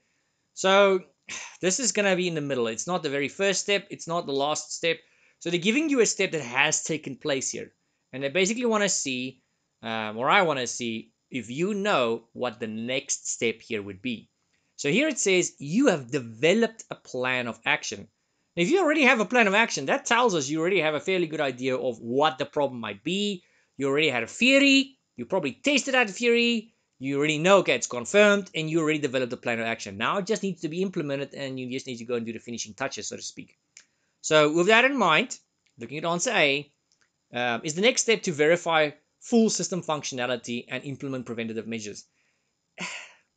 I would say that is going to follow that plan, but it's not the next step. So if you look at the question, it said that you developed a plan of action. It does not mean it has been implemented yet. Nowhere do they say it has been implemented. You only develop the plan of action. So you can't go and verify full system functionality if it hasn't even been implemented yet. How are you going to know if it's going to work or not? It hasn't even been implemented yet. So it's not A. Is it answer B? Implement the solution to prevent the problem. So far, that sounds like the answer here, guys, because you've got a plan of action. And B says, go and implement the solution. All right, so that sounds plausible. Looking at answer C, document findings, actions, outcomes, and lessons learned. That's normally the very, very, very last step you would go and do. We haven't even gone and tested a solution yet and all that kinds of stuff. Document is the last thing you're going to do, so it's not C, guys. D, establish a theory of probable cause. That's going to be one of your very first steps. So that's going to be way in the beginning of this troubleshooting methodology. So the answer here, folks, is B. Implement the solution because you had a plan, and B is to go and implement that plan. Moving on to question 49. One of your users calls the IT department to report being unable to log in after locking the computer. The user resets the password, but later in the day, the user is again unable to log in after locking the computer. So by reading that, it sounds like the person was unable to log in. They reset their password. It sounds like they were able to log in. And then again, later that day, for some weird reason, they couldn't log in again, as if something happened. All right, so the question further states, which of the following attacks against the user is most likely taking place? All right, so now we know. It's probably some sort of attack that's happening here. And we want to know which one of these attacks would probably cause the user to have to reset their password, works for a while, and then after a while it doesn't work anymore. Is it A, brute force? It could be, guys. So far, could be. Brute force is when you're guessing someone's password. Normally not as a human. I mean, it could be. I could literally go and try and log into your account and just keep trying passwords randomly until I get a hit. And every time I don't get a hit, it's going to lock the account. It's going to lock the account. It's kind of like a timeout. So it locks the account, and I keep trying passwords again, it locks the account. So it could also be software trying to crack it. So whether it's a human trying to crack or guess the password, whether it's a software trying to crack or guess the password, either way, that could potentially cause the account to lock itself where you might need to go and reset your password. So far, A looks like a good answer. Is it B? On-path attack. No, on-path attack, guys, kind of like a middleman, man in the middle kind of attack. So you or this entity or this person has really logged into something like a server perhaps. An on-path attack is when someone kind of hijacks your session or they intercept the communication in the hopes of getting a hold of something sensitive. But would not necessarily cause you to have to go and reset your password unless you knew about it and you wanted to go and prevent this person from logging in on your account. But it would not automatically cause your account to go and lock itself. So it's not B so far. Is it de-authentication? That is generally something you'll most commonly encounter with wireless networks, guys. So that is when they try and disconnect you from your wireless or something in that regard in the hopes of you trying to type in your password again and then you logging in on the wrong location or the wrong Wi-Fi so they can get your credentials. And it's very similar to an evil twin if you think about it. D is phishing. It's tricking the user into giving you something of value, most likely a username or a password. So it's not a phishing attack because nowhere here that they mention in the question that the user is receiving emails or phone calls, anything like that. It just says the user had to reset their password because they couldn't log in. They were going about their business and suddenly they couldn't log in anymore and they had to go and reset their password again. Phishing, de-authentication would not cause that. On-path would not cause that. The only thing that's left here that could possibly cause that, guys, is brute force. And it's because someone or something is trying to guess this user's password and after a certain amount of time it locks the person's account. It's a security precaution, I suppose, from the system. All right, question 50. If anyone is still watching this video at this point in time, question 50, wow, that's quite a milestone, guys. Well done. If you're still watching this video at this point in time and you want to have some fun with the guys that did not watch this far, comment down below the keywords Funky Town. So that's just for the guys that's actually watched the video up until this point. And then for the guys that did not watch the video up to this point, they're going to have no cooking clue of what the heck is going on. So it's more of like an internal joke amongst us that actually, watch the video all the way to the end or nearly to the end. So you can go and type Funky Town or you can be creative about your sentence and use the word Funky Town in a sentence. As long as you guys keep to YouTube's rules and you don't swear in the comment section, it's all good. Alternatively, if you guys have got any questions regarding this course or regarding the questions I've discussed, please feel free to comment that down below as well, and I'll try and get back to you guys. Another option would be just to go to the video description. You'll find there's a Discord server link there. If you guys know what Discord server is, you can go there. You can join my server. I'm there. A whole bunch of other guys are in there. Lots of people that's studying this course, that have studied this course and other courses. It's an IT community of like-minded people, so feel free to go and check that out as well. Anyway, getting back to question 50. Given the following information, so there's a bit of a table for you guys. So you can see there's various connections they show us. So there's a PCA that is connected to a switch 1. There's a switch 1 that's connected to a switch 2. And there's a switch 2 that's connected to a PCB. So I'm going to assume all of this is connected to one another. They give us different kinds of cable lengths there, different kinds of cable types, different kinds of cable configurations. And now they say, which of the following would cause performance degradation between PCA and PCB? Okay. So this is all connected. PCA is in fact connected to PCB, but between PCA and B is a switch, two switches. There's a switch 1 and a switch 2. So switch PCA is connected to switch 1 is connected to switch 2 is connected to PCB. So there's a lot of cables involved there, and I want to know which one of those connections can cause a degradation between PCA and PCB. All right. What I want to know, which one of the following options below would actually cause degradation? Is it annotation? I can't even pronounce that, but there's the word. Look at answer A. That is when the cable is too long, guys. So if the cable is too long, most cables have got a certain maximum distance they can go. And after that distance, the signal gets weaker and weaker and weaker to a point where it needs to be repeated with an actual repeater, or you need to plug it into another device like a router or a switch or what have you, which will basically reboost the signal or rebroadcast the signal. So A is very plausible because if you look at those cable lengths, guys, because that's what this one's going to be about. If you look at A, that's going to be specifically based on the cable lengths here. So we've got a 5 meter, a 1 meter, and 120 meters.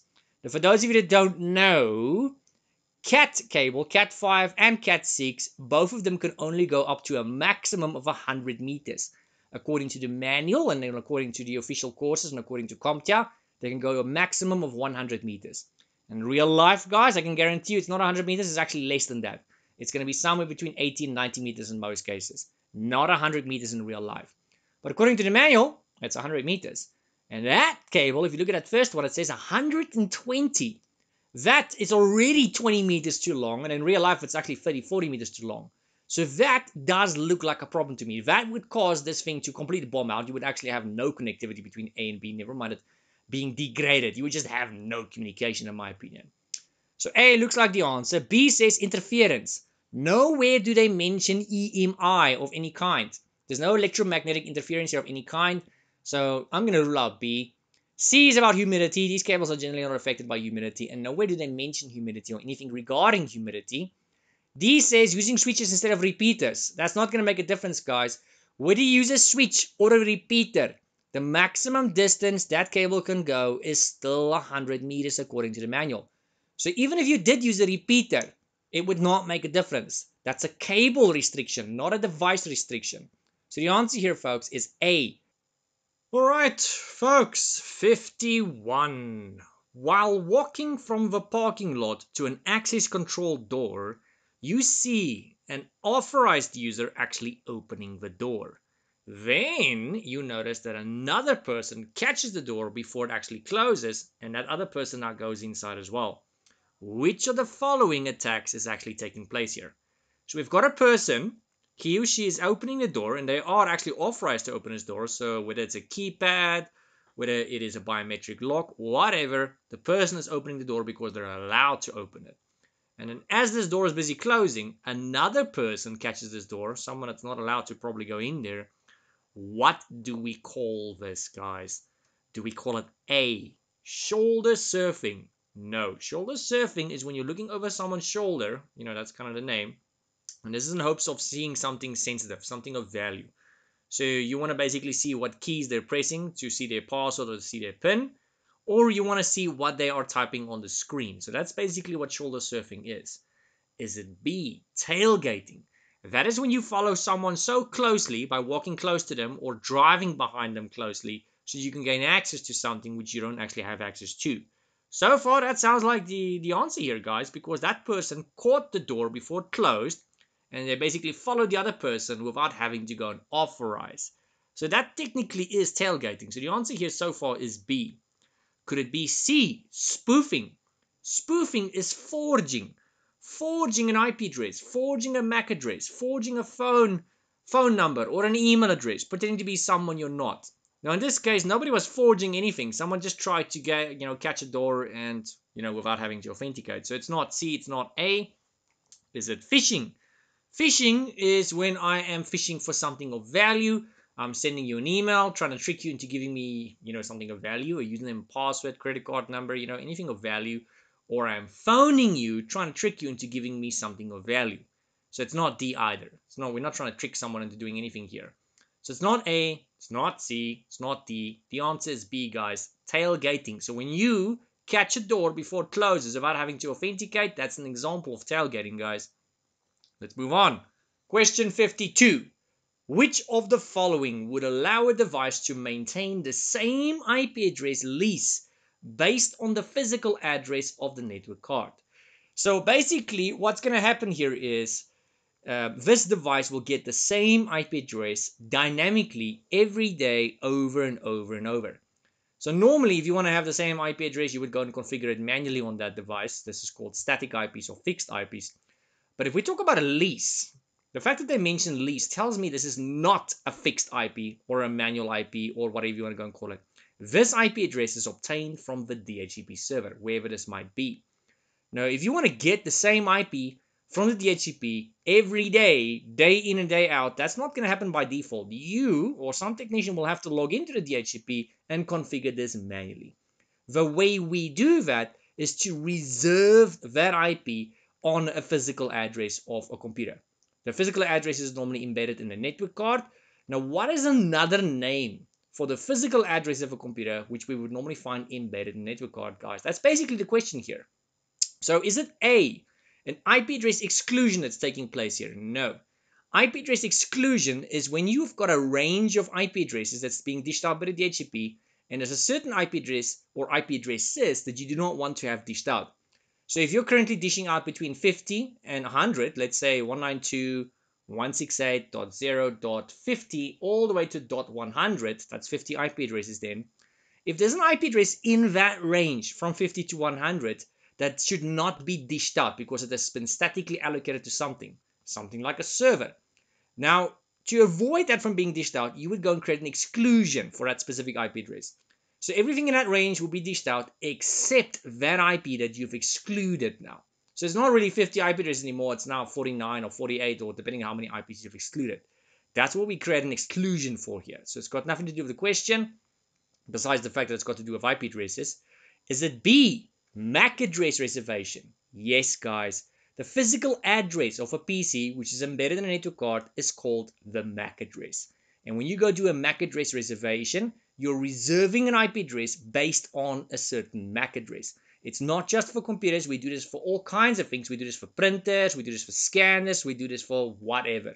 I most commonly did this back in the day for printers.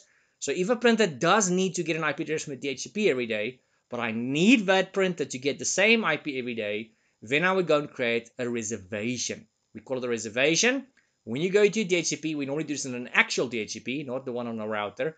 You're going to go there, you're going to create a reservation, you're going to type in the IP address that you want to reserve, and you're going to type in the MAC address of the device that you want to reserve it for. Now, looking at the other answers here, we know it's not C or D. We already know the answer is B. Is it IP address lease period? No.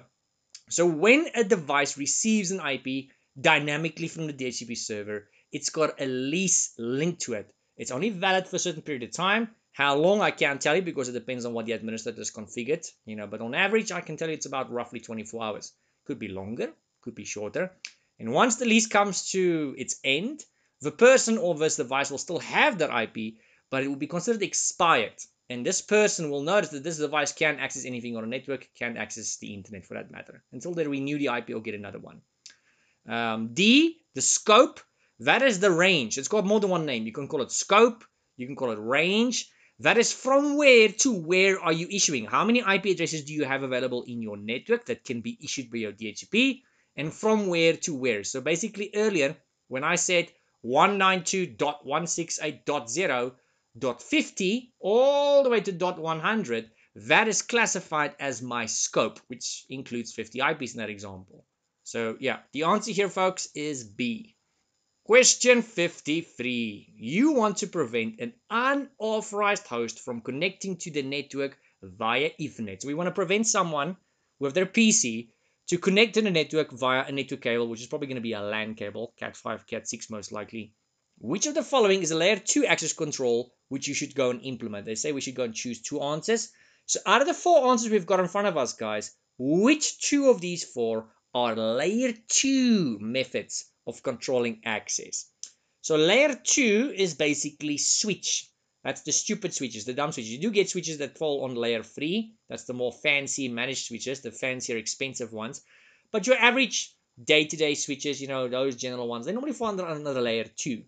So routers, that is something would fall under layer 3.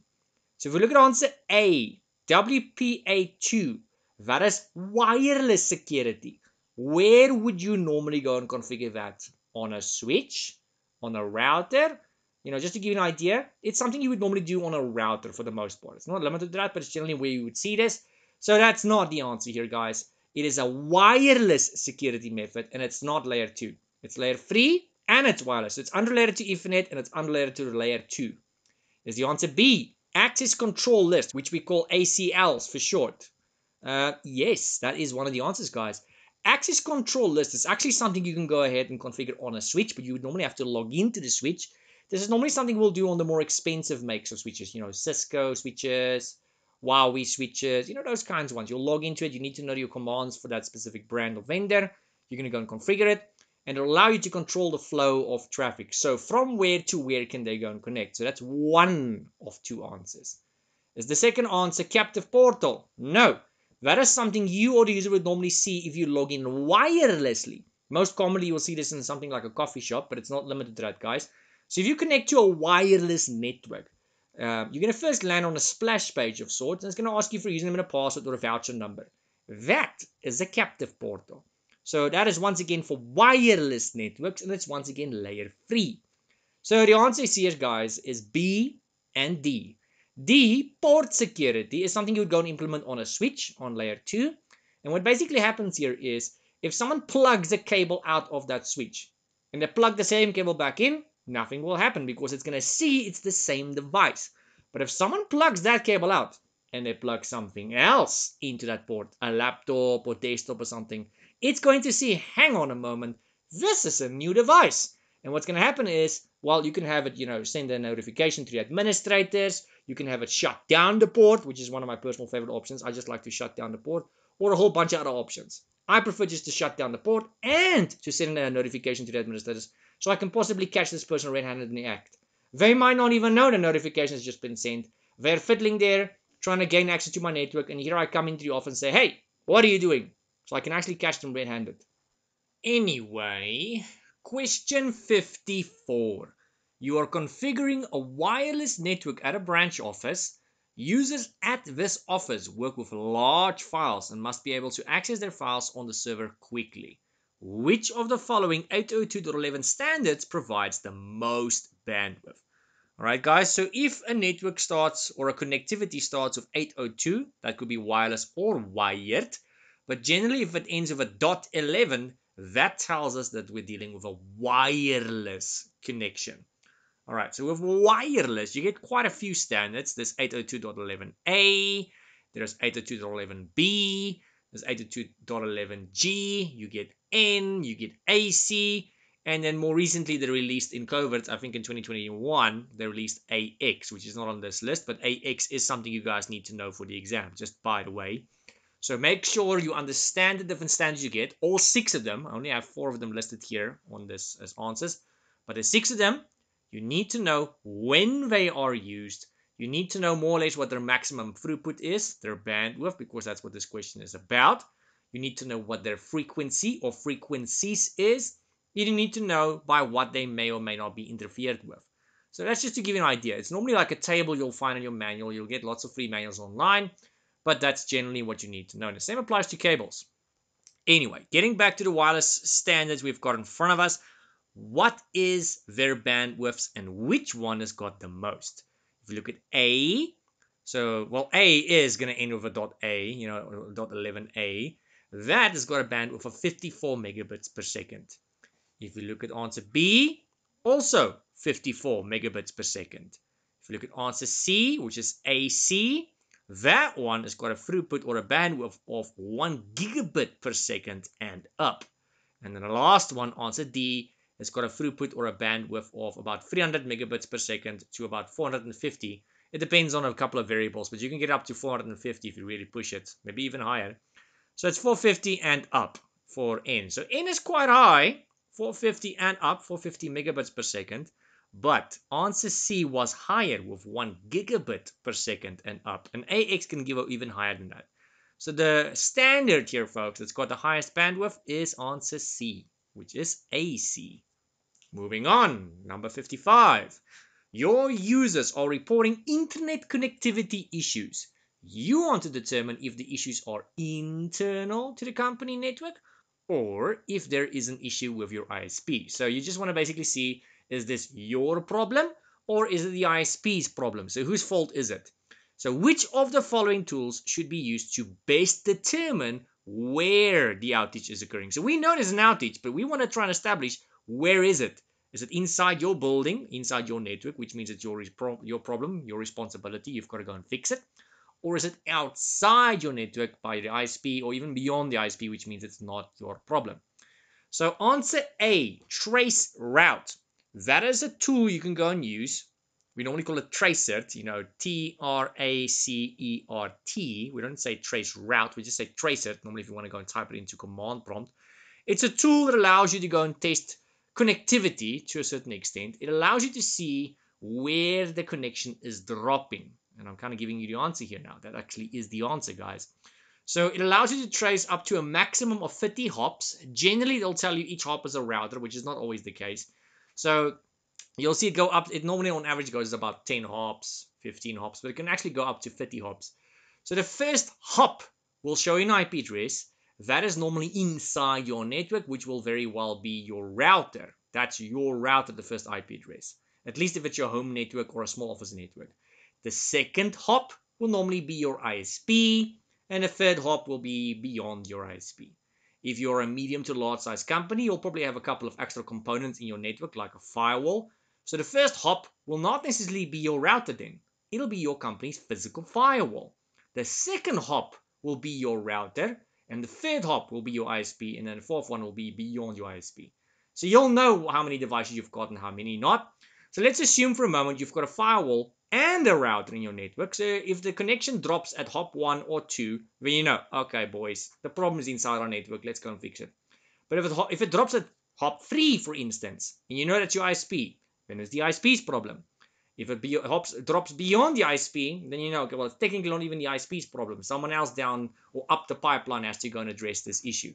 So it doesn't even really help you go and moan and groan to your ISP. So that's the purpose of a trace route command, which is the answer here. If you look at answer B, ping, that's to test connectivity to another device. In the old days, we'll say it's to test connectivity from one computer to another, but these days it's not just computers. So it's to test connectivity from one device, because it can be anything, and then to another device, because it can be anything. It normally sends 4 very small packets of data, and if your configuration is correct and connection is there and all that, you are going to get all 4 packets of data back. So not only do you want them back, you want them back quickly. So if you see one or more of them are not coming back, then you know your configuration is correct, but you have some sort of issue on the line. The actual cable itself could be damaged. There could be issues with the wireless connection. If it's a wireless connection, maybe the signal's poor. Maybe there's interference. So if it's a cable, this could possibly be an example of EMI interference, maybe. You don't know. But if none of them come back, yeah, that could be misconfiguration. It could be the cable is just dead. But it's up to you to go and determine what's wrong. Answer C, NS lookup is normally got to do with your DNS. So it allows you to go and look up a domain, you know, an IP address for a host. So if you know the name of a host, you can go and use that tool or that program. You normally do it in command prompt, you know, CMD. You can use that command to go and look up the IP address for a host, or you can go vice versa.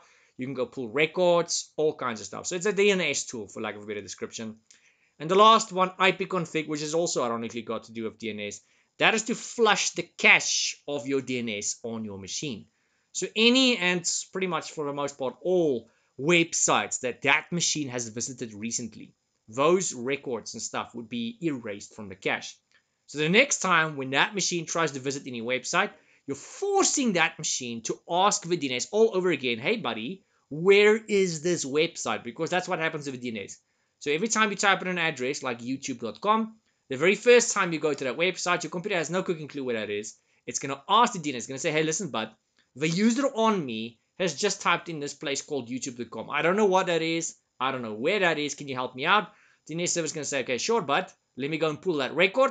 It pulls the record. It's going to see, okay, the IP address for this site is the following. And it's going to give your machine the IP address. And your machine is actually going to remember that in its short-term memory, which is called your DNS cache. Now, sometimes, for various reasons, we want to force a PC to forget the address it used to get to a site. This could be because the address was wrong. It could be because we had DNS poisoning happening. You know, it can be for lots of reasons. And when you want to erase it, you can go and use the ipconfig/flush DNS command. And you're forcing it to go and ask the DNS all over again how to get to that location. All right, question 56. You are setting up a web-based application. So that, in other words, it's an application, but it's running in a cloud that needs to be continually accessible to end users. So it's online. It's not installed on their machines. It's not really running on the machines, but it needs to always be available on the machines via the internet. Which of the following concepts would best ensure this requirement? So how do we get that to work, guys? Is it high availability? So far, yes. High availability means this server or service is always available. So you have 2 or more of everything. You're doubling up, double internet connection, double network cards, double servers, double everything, or for the most part, maybe more than double. So that if one server or one service or whatever goes offline, the service, whatever it might be, is never actually unavailable. In this case, it's a web application. So you're going to double up on everything so that if something goes down along the line, the web application will always be available. So far, the answer is A, guys. B, NIC teaming. That's going to help you achieve that, but it's not enough in its own capacity. NIC teaming is normally something you would do on premises on something like a server to give you high availability, and it's more to split the load actually than to give you redundancy. But yeah, that's on premises. They specifically said this is a web application. They didn't say it's on premises. So I'm going to rule out B. C, snapshots. This is also sometimes referred to as checkpoints. It's got quite a few names. It's a means or a form of backup, guys. One place you might see this is if you go run Hyper-V, for those of you familiar with Hyper-V, which is used to create virtual machines. In Hyper-V, we used to be able to go and right-click on a virtual machine and say create a snapshot. I think they've renamed this now to checkpoint.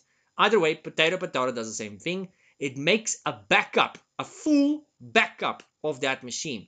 So that later down the line, tomorrow, next week, next month, when you make a boo-boo or something happens on this virtual machine where you misconfigured it or you got a malware or threat of some kind, you can always revert back to an earlier point in time. A checkpoint. Kind of like a game checkpoint. So I don't know who came up with the name, but it's pretty creative. Or a snapshot. So you can literally send that machine back in time. It's like a time machine. I kid you not. The last one, cold site, is a backup, guys. It's an actual backup. A backup, you get many kinds. You get a hot backup, warm backup, cold backup, and all kinds of ones. A cold site is the slowest kind of backup you get. It could take days, weeks, months even to get that backup up and running again. You're going to have to go and actually install a lot of stuff, get the infrastructure up and running again, physically go and install it. It's cold. It's going to take flipping forever. We want to make sure the service does not become unavailable at all. So even with a warm backup or a warm site, the service will still go down. A hot site is an active or a one-to-one, where that's the one where you're going to quickly, it's the quickest way you're going to get stuff back up and running again, but it still is going to go down possibly. High availability means to never go offline. So the answer here, guys, is A. All right, question 57, folks. Almost at the end, so hang in there. Which of the following devices should you configure on the outermost part of your network? So in other words, on the edge of your network, literally where your responsibility stops and where the outside world starts. What device are you going to put there on the edge of your network? Is it a media converter? No, that is to convert from one form of media to another. For example, you want to convert your VGA cable to a DVI cable, or you want to convert your VGA cable to HDMI or DisplayPort. Or you want to convert your network cable, which has got an RJ45 jack, to a fiber cable connection, which is an LC connector. Kind of like what we showed you guys earlier in this video. So that's a media converter. This has got nothing to do with the edge of your network. So it's not the answer. It's the answer B, a switch. That is what we use to connect various devices together inside your network, but it's got nothing to do with the outermost part of your network. So it's not that device.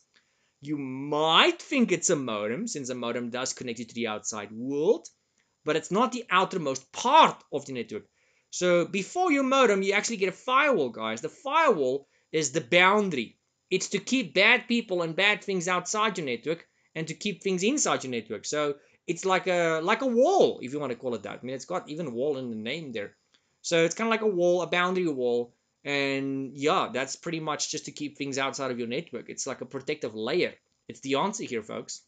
Moving on to 58. You find that many desktops are being reported as missing or lost. Wow, that sounds like theft to me.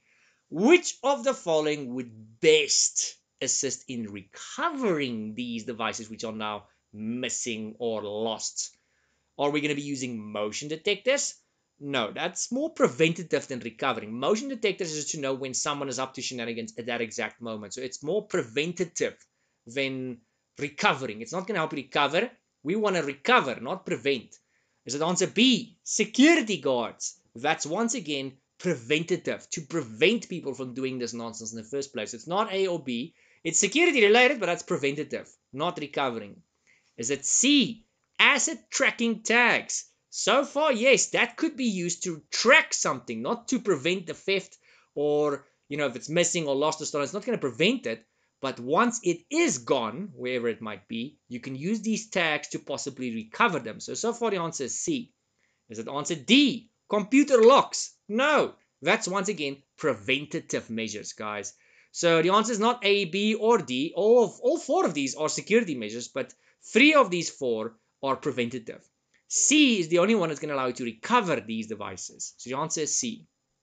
Moving on to the second last question, 59. You receive a call from a user who is experiencing network connectivity issues. You question the user and learn that the user brought in a personal wired router, or router, however you want to pronounce that.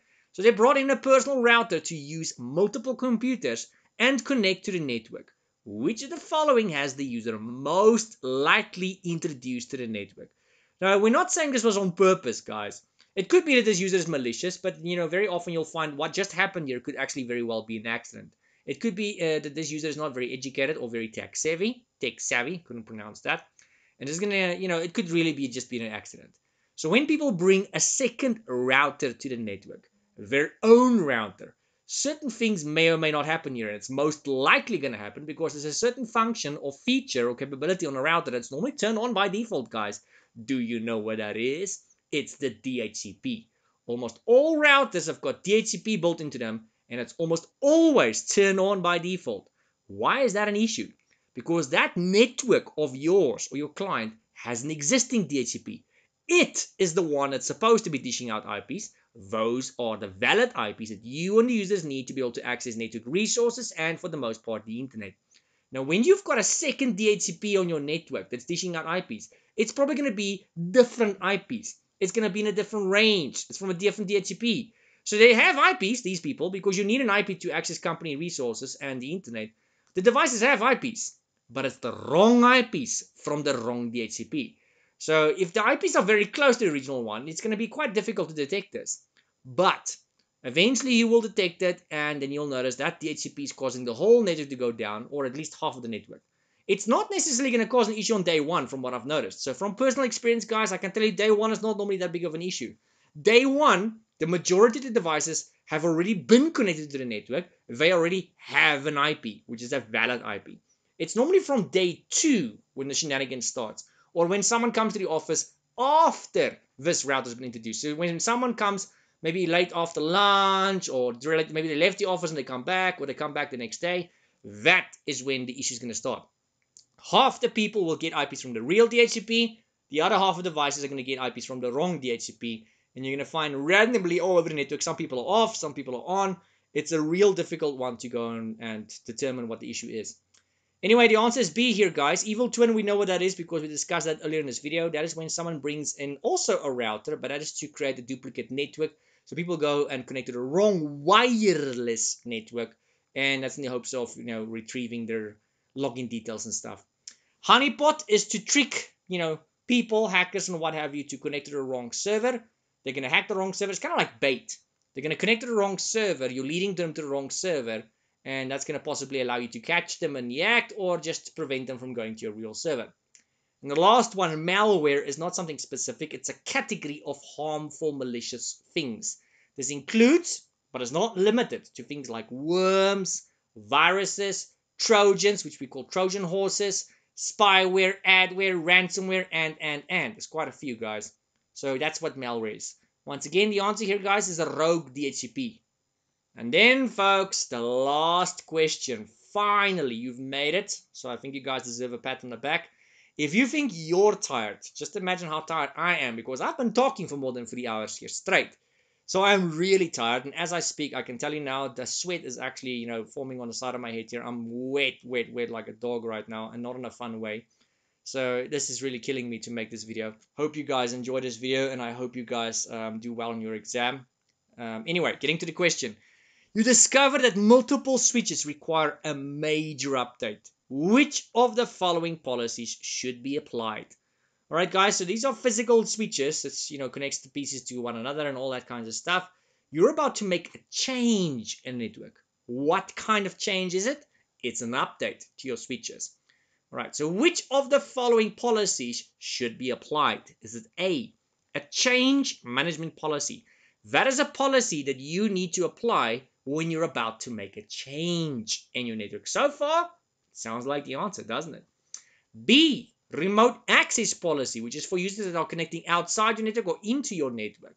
This has got nothing to do with connecting into or out of your network remotely. So B is irrelevant. C, Acceptable usage policy, which we call an AUP for short.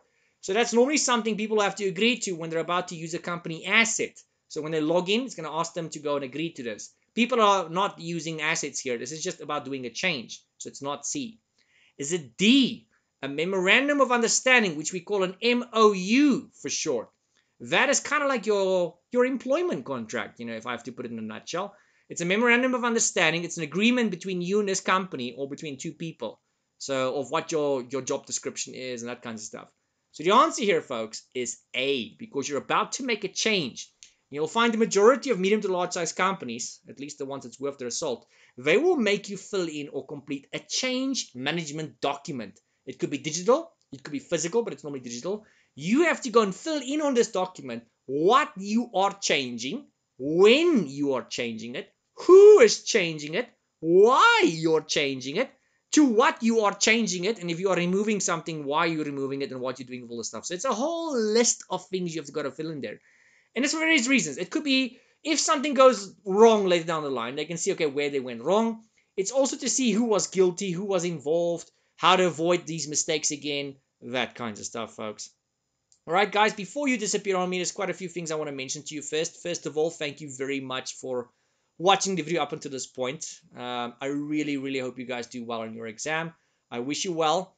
I will try my best to release more practice question videos not too long after this one. This is why this video is called version 1. There's going to be a version 2 as well in the foreseeable future.